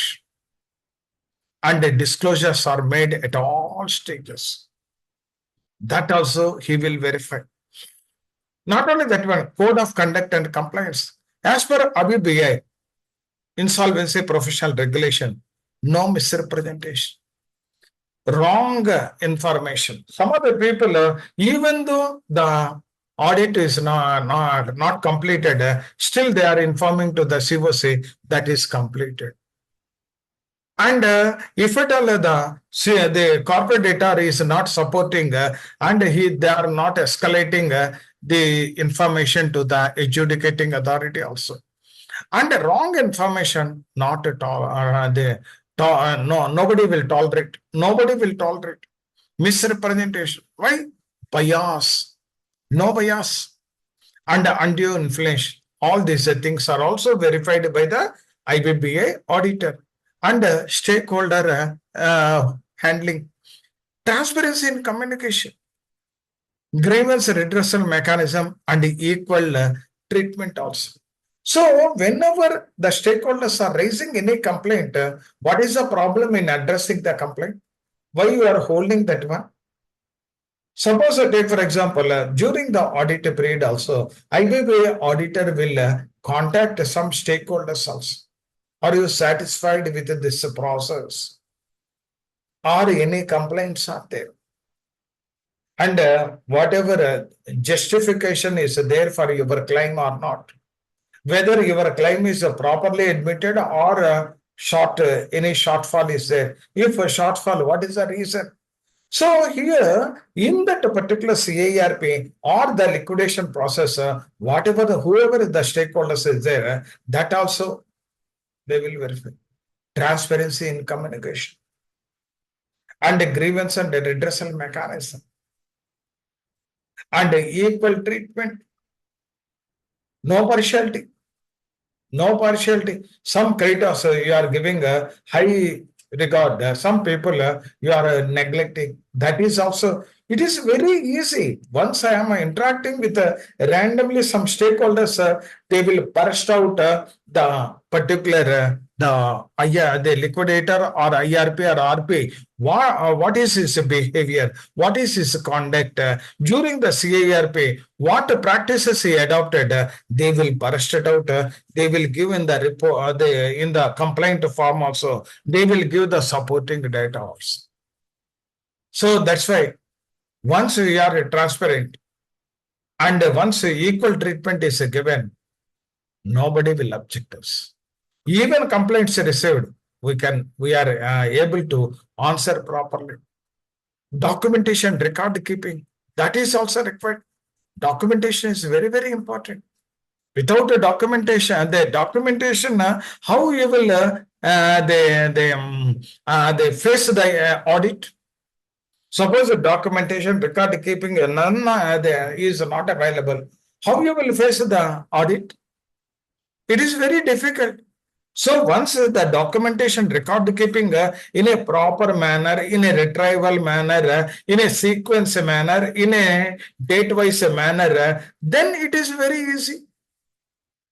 And they don't come after 8 years or 10 years. Within completion, after completion, during that CIRP or liquidation or voluntary liquidation, whatever it is there, the complaints will rise during that period only, or at the most 1 year, below 1 year only. The documents are available with you. Or once you are digitalization, even in 8 years also, there is no problem. The digitalization cost, you need not bear it. It is a part of the CIRP. So the documentation, record keeping is very, very important. If at all documentation is not there, how you will substantiate the particular transaction or process or system to the particular auditor? And here, physical and electronics records are to be maintained. Some of them are electronic, some of them are physical. And even electronics convert into PDF, the files are also, the names are also, date, time, the name of the file is also possible. Backup and audit trail availability. Some backups are also required. Why backups? Data.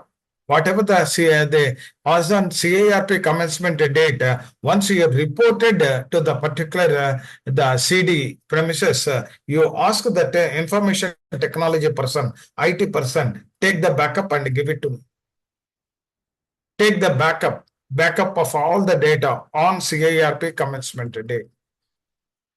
Otherwise, later on, they may change also. And emails, whatever the emails are there, emails, fine, maintain. But for that, a good memory card is required. Memory card. If at all 2 memory cards are there, and whatever the daily they store it, and at the month end, month-wise, the files are to be created. Emails, minutes, valuation reports. Once the valuation reports are ready, and ask the valuer to give the soft copy. Once a soft copy is there, You need not scan it also. And straight away convert into PDF. Put it that one. Information memoranda. If you prepare, convert into PDF, find it. Even digitalization today on account of a conversion of the data into PDF is very easy. Compliance with regard to 39 record retention. The recorded retention, electronic 8 years, physical 3 years. And after 3 years, you destroy. No problem. Physical. Electronics, only that pen drive, it won't take any space also. And for future reference also, it is useful for you. And red flags, focus on specific audit. Focus. Particularly, why red flag are there? Red flags are there in specific audit. Why the people are asking specific audit? Sir, up to this point, are you able to understand what I am telling, sir? Yes, Yes, sir. sir. Yes, sir. Now, I will discuss about red flags, particularly in specific audit. What are the areas prone to red flags? This is a dangerous. And thereby the complaints are originated. If at all we are alert, that a situation will not arise. That situation will not arise. What are the red flags? Non-admission or wrongful rejection of claims. Once the claim is, he is telling that my claim is genuine. Verify once or twice. If it are non-admission or wrongful rejection, then that person will be aggravated. Then automatically he will check with others. And if at all Prasad is there, sir, this is not admitted, then Prasad will verify. Boss, this is correct. You send it directly to the secretary, the disciplinary committee, IBBA, that the address they will provide. Like that, some people will provide. So don't be, if at all it is the genuine to be returned, whatever your findings are there on a piece of paper, write this is not to be admitted on account of this one, the proof is not submitted, and the books of records it is not available, and I have verified for the last 3 years, and the chief financial officer of the company also verified, and his signature and your signature. That's all. Tomorrow, nobody will object to you. Manipulation of COC. This is happening. This is happening. That's why complaints are increasing.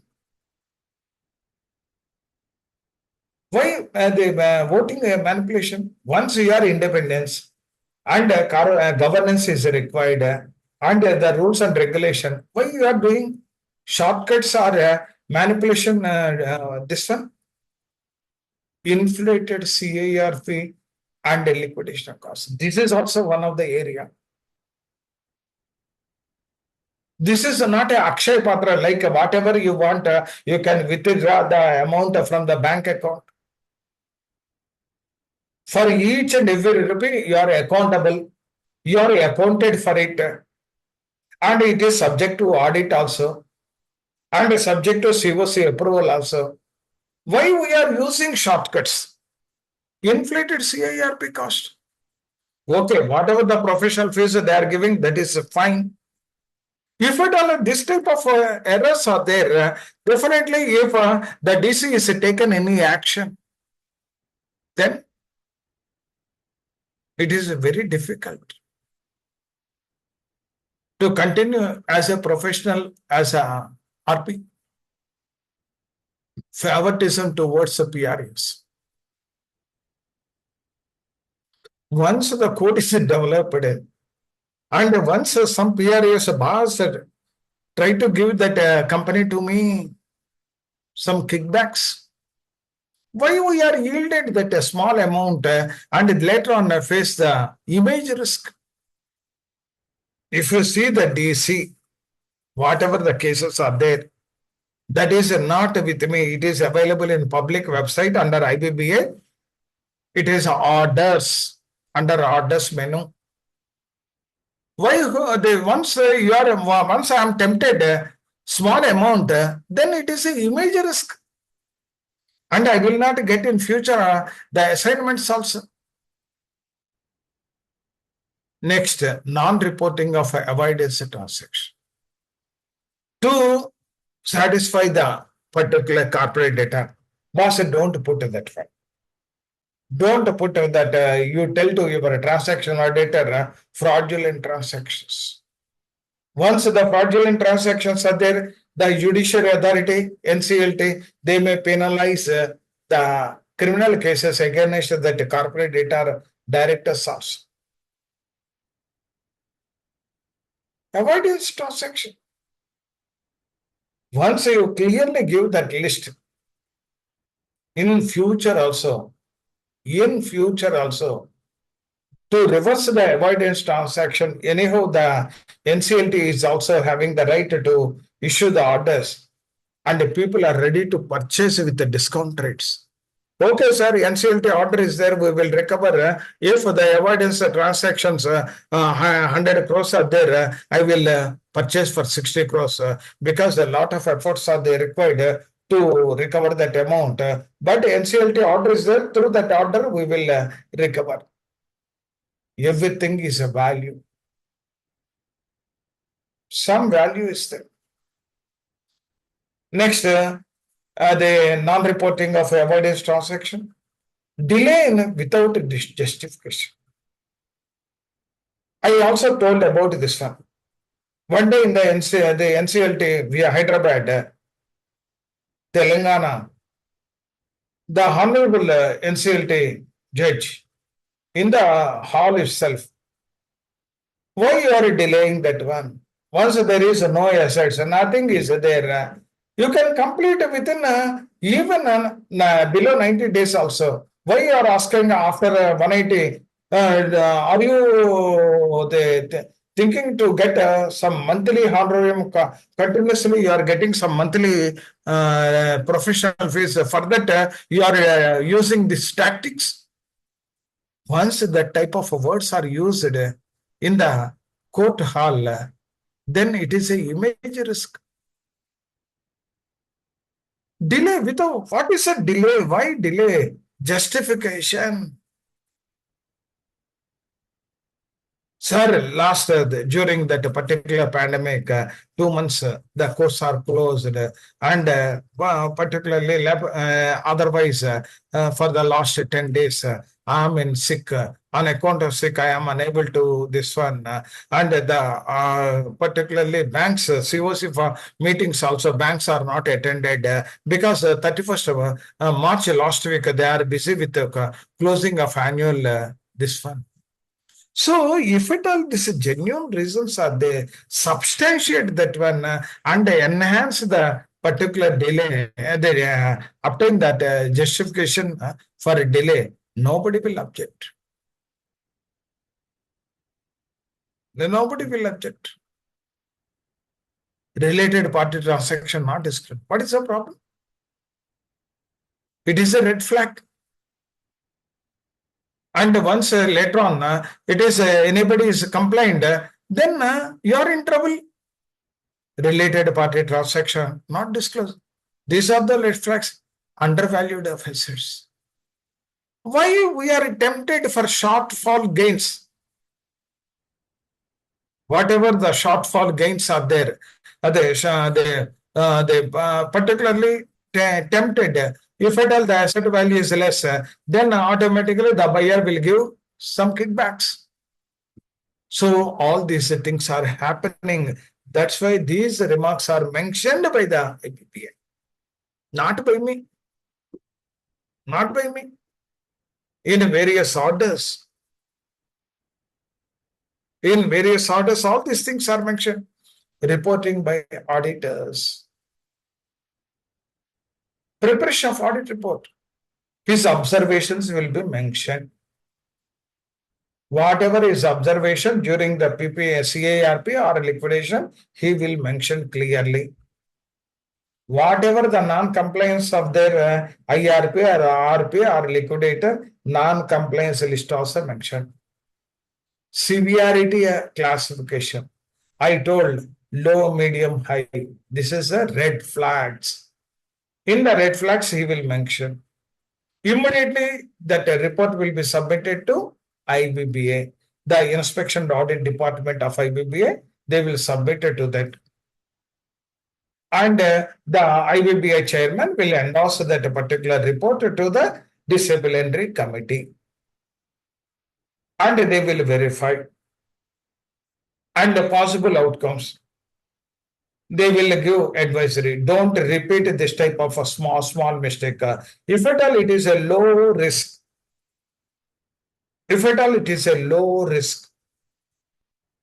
definitely they will do. They will tell.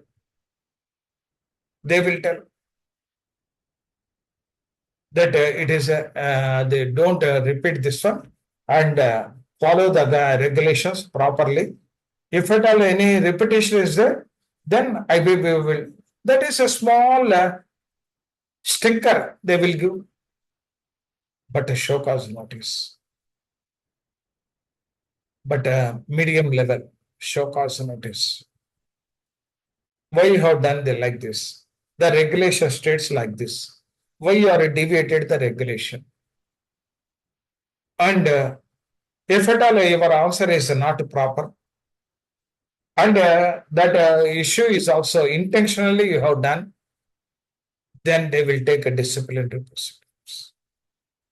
Then they will take the disciplinary proceedings.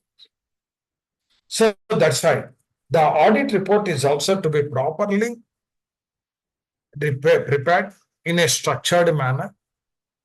And whatever the red flags they will identify. And once that is submitted, they don't give to you. Key legal references checked by auditors. What are the key? They will verify the code. They will verify the CIRP. They will verify the liquidation.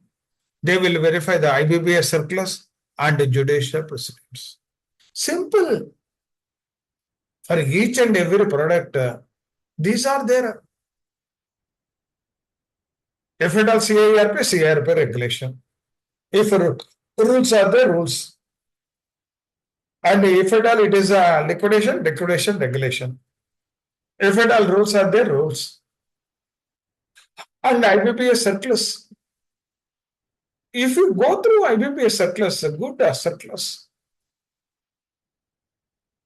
updating their knowledge is very, very important. That's why this continuous education program is there. And practical tips for RPs and liquidators. Okay. Whatever happened, gatan gataha. And in future, I should be maintain pakka record for all the auditors. Primarily verify 3 pillars: process compliance, transparency, and documentation. These 3 areas are. What is a process compliance? Whether you have adhered the timelines as stipulated in the regulations or not. Whatever the forms mentioned for claims or other things, whether you are using that forms or irrelevant forms. Whenever you have incurred any expenditure or any action, whether COC or adjudicating authority approvals are taken or not, that is a process compliance. Transparency. Whatever your actions, or particularly the process implementation issues, all should be transparent. The COC decisions, the evaluation fairness, all these things, transparency is required. No hiding nature. For all these things, proper documentation is required. Suppose I have accepted the claim. Documentation. Not simply whatever the standard template that is designed by the IBBA. If at all the claimant is filled up and signed, simply don't accept. First of all, along with that form, what are the enclosures that are required? There or not. After all these things, this claim is are tallied with the corporate data or books of accounts. Once it is tallied, then it is good. So the documentation, if not documented, it is treated as not done. They will treat like that. The auditors will treat like that. That the claim we have admitted, can I have the claim form along with enclosures and along with the books of the corporate data? I want to cross check. Sir, I have not cross checked, sir. Simply they have submitted, I have included in the claim. Arre, is it a professional skill? Simply they have given, they have admitted. No cross checking. In that case, the company has I have not given any amount and I have submitted claim. Are you accepting? Some of the people are talking like that. If you see the DC, disciplinary committee orders, to face a random and specific audit by auditors, empaneled with the IBBA, a resolution professional must audit ready. Once they have given 1 week time, what is the problem in arranging all the records in a proper manner? Whatever day 1 to day 180, day 180, all documents day by day, and if at all you are they particularly arranged on a table, some of the auditors, they will astonish. Beautifully arranged. Not beautifully arranged, the content should also be there.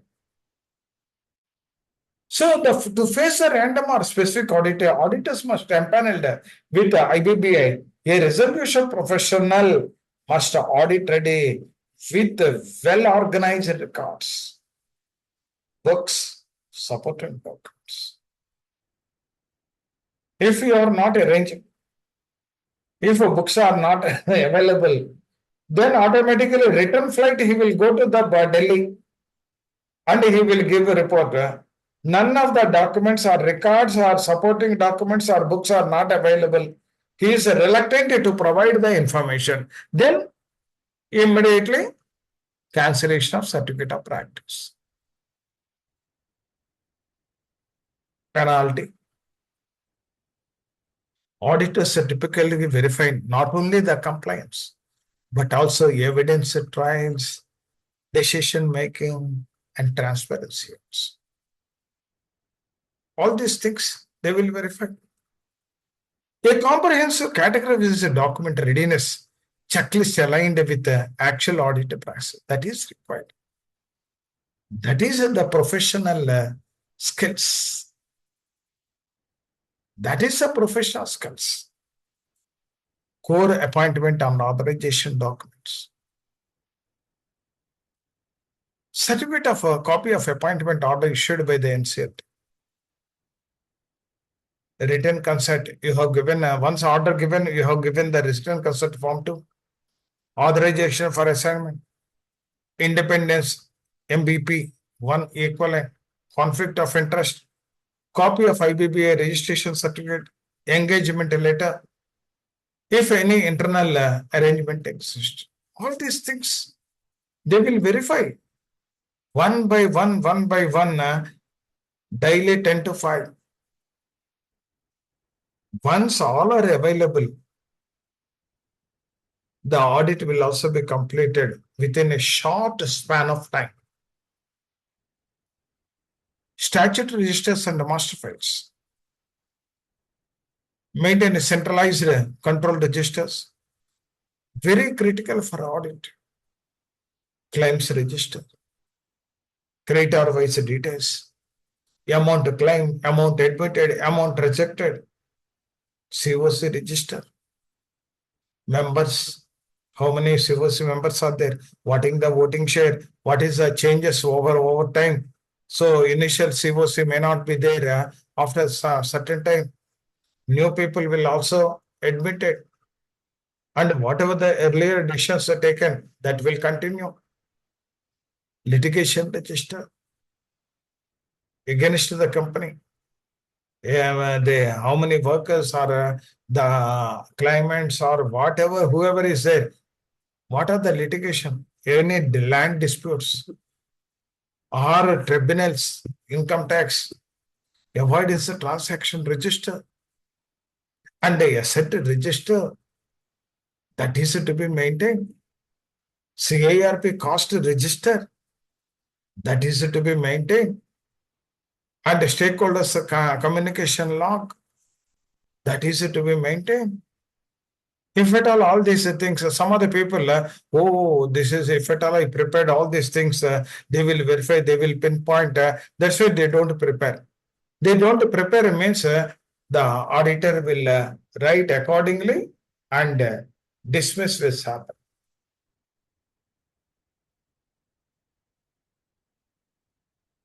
Public announcements and claim documents. Copy of the public Form A. News public proofs, so they will see all claim forms received, financial creditor, operational creditor, workman, other creditor, supporting documents submitted for creditors. Simply that forms numbers is not suffice. Along with the proof. Simple example. Once the raw material is supplied by operational creditor to the company, first the company will purchase requisition, followed by the raw material. Raw material supplied through transport. The transport document, invoice. Along with invoice, he will mention bill of exchange. The bill of exchange to be signed by the finance department head. That I will pay the raw material cost within 30 days. And once the goods are received, the quality control department, they will verify. Then goods received note, they will give. Then it goes to the stores. Storekeeper will give goods acknowledgement and he will enter into the store's ledger. After that, it goes to the accounts department. Accounts department, accounts payable, they will enter. All are in a systematic manner. So that's why supporting documents are very much required.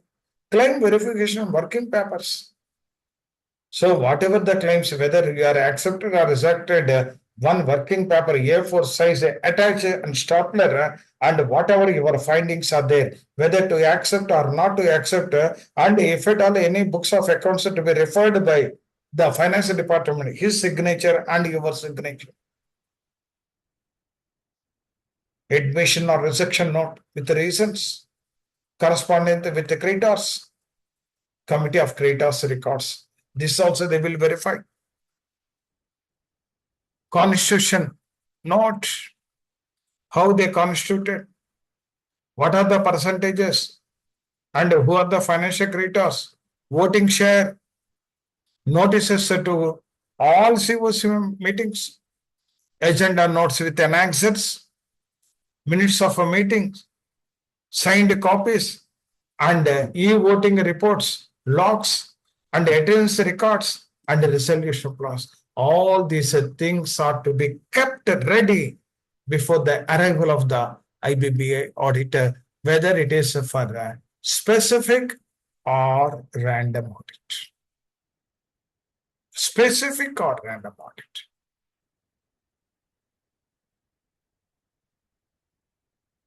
Financial accounting records of the corporator up to insolvency commencement date.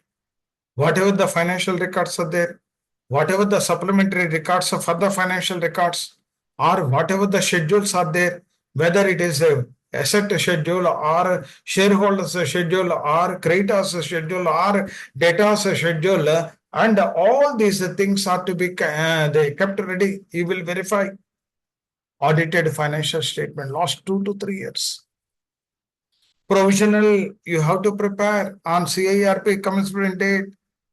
Even though 10 years back the company is closed, still one or two assets, one or two liabilities are there, and a deep investigation is required, and accordingly you prepare the provisional financial statement. And if at all the live company or going concern, general ledger, the trial balance, bank statement, all accounts, cash book, journal book, fixed register, inventory register, related party transaction, all are available if at all the company is a going concern company. Information memoranda and data room, whatever your data room is there, it is a confidential one. Whenever the prospective resolution applicant come, then he want to verify the credentials of the company and the information memoranda, the details and all these things. Then you have to take him in the data room, and it is a confidential room. It is a lock and key under your control. Final information memorandum. Confidentiality undertaking whenever you are giving to the PRAs, virtual data room, that is particularly the data is stored in IT, the RAM, random access memory, supporting document form the part of IP. Financials, asset details, litigation details, all are to be expression of interest and resolution applicant documents. You have to be ready. Form G, official invitation for expression of interest, be ready. And as per regulation 36A1 of IBBA CIRP 2016, expression of interest received, eligibility criteria documents, section 29A, compliance affidavits, due diligence reports of a PRA, evaluation matrix, comparative statement, all should be ready to face the audit. Resolution plans records. Whatever the resolution plans are submitted by the PRAs, all resolution plans are received.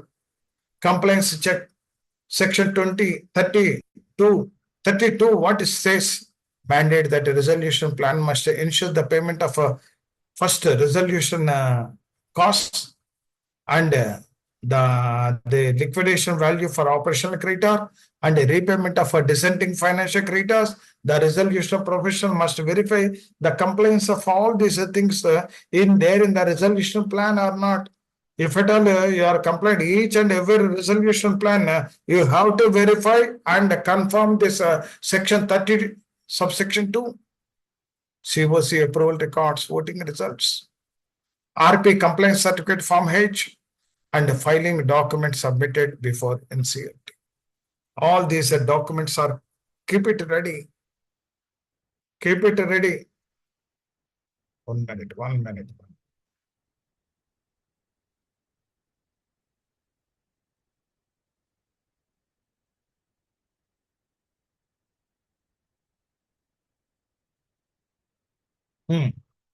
This is 32. Keep it ready. Legal and evidence transaction documents, transaction audit reports, forensic audit reports, if any, application filed for PUF transaction, legal opinion obtained, copies of application filed before NCLT, orders received from the judicial authority, all papers are to be ready for verification by the auditors. CIRP cost and RP fees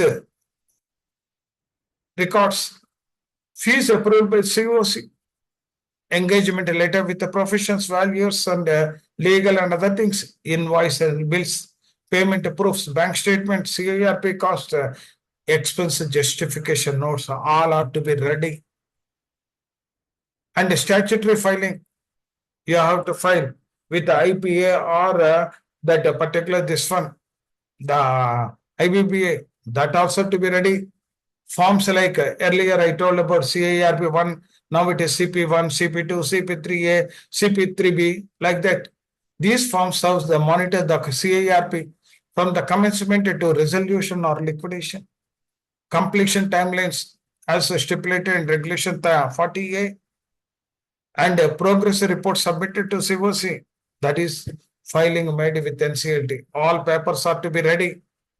Asset and operational control documents, inventory verification reports, asset inspection reports, insurance policies for all assets, whether it is a stock or plant and machinery, land, the land is not required insurance, building, and if at all it is a going concern, the health insurance policy for all employees, if at all it is there in the particular rules and regulation, HR guidelines, security arrangements, whether you are properly maintained the security for all the staff, for all the assets of the company or not, going concern stated documentation, production operational reports, if any, if applicable, that also litigation and contingent liability files, case files, pleading summary, reply summary,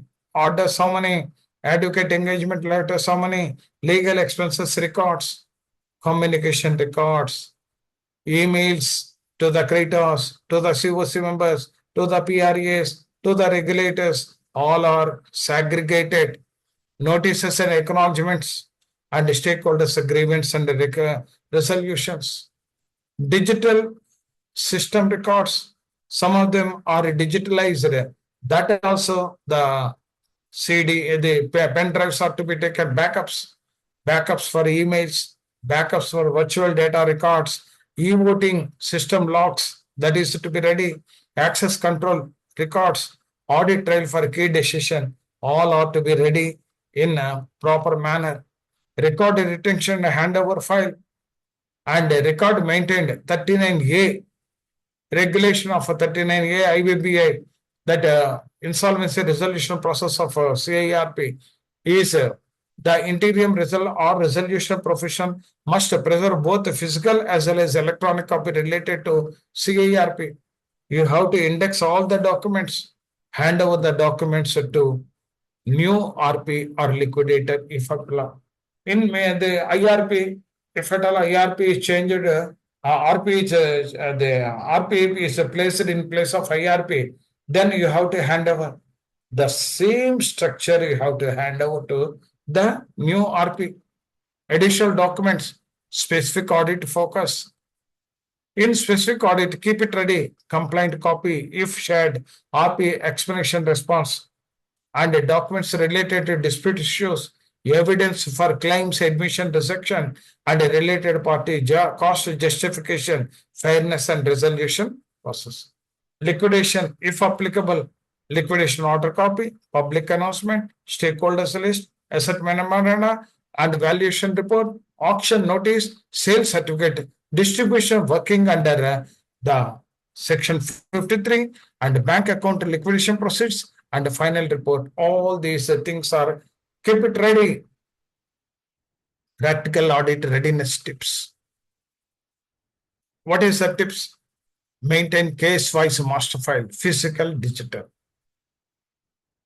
Whenever you are handling multiple cases, in the multiple cases, one is one company, what is the physical, what is the digital? Second company, what is the physical, what is the ensure documentation index. So whatever the physical is there, and what is the file numbers, in that file numbers, what are the contents that index, in the pagination, for everything page numbers are to be given, and in digital also, whatever the folders are there, whatever the files are there, all are to be the index to be maintained.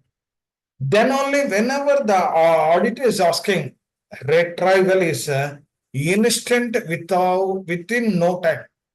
ensure documentation links and pagination, keep the decision trail notes, why and how decisions were taken, cross-link, claim, book of accounts, COC decisions, supporting document, follow principle.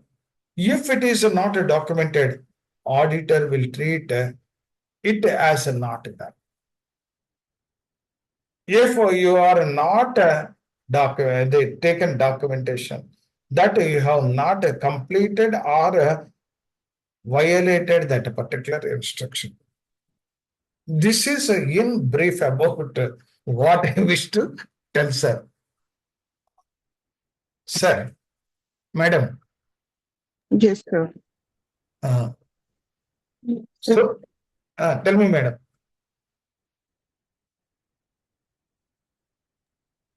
So, Yes. this much work is there, but this is not a hard work. Over a period of time, 180 days, you are built up that particular documentation. So every day, once your job is there, that documentation properly organized, then on the last day, good night, Shubhratri, like that we will tell and we will vacate from that corporate data house. The digital and as well as a fiscal, you have to carry to your office. And whatever the particular pen drives, the digitalization of documents are there, and keep it in a secured one, and a physical in a cupboard, and the period retention also properly mentioned. So today the particular date and the maximum period 3 years expires on so date. Even digitalization also 8 years. After 8 years, this is not required. All these things in a register you maintain, your office register. That's all. Thank you, sir. What I told this is not to be done on one day. Over 180 days, whatever the accumulated data, accumulated document, accumulated records, accumulated minutes, all these things on day-to-day wise, if at all you are indexing and digitalized, last day, it is very easy. And on the next day, if at all auditor is visited, either specific or random audit, it is very easy for you to show all these things to him, and auditor will also felt happy, and no remarks to be mentioned in the report once all are in perfect order.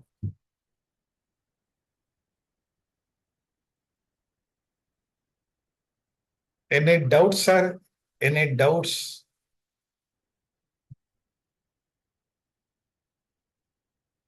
Any doubts, sir? Any clarifications? It's quite covers everything practically, very clear. Very clear.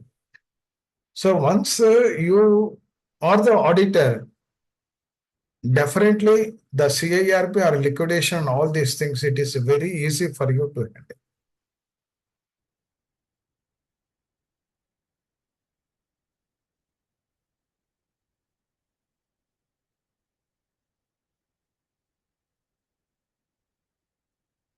Okay, sir. I will close this one. And thank you very much for your patience listening yesterday. Thank you, sir. And Thank you, today. sir. Okay, sir. Thank you, sir.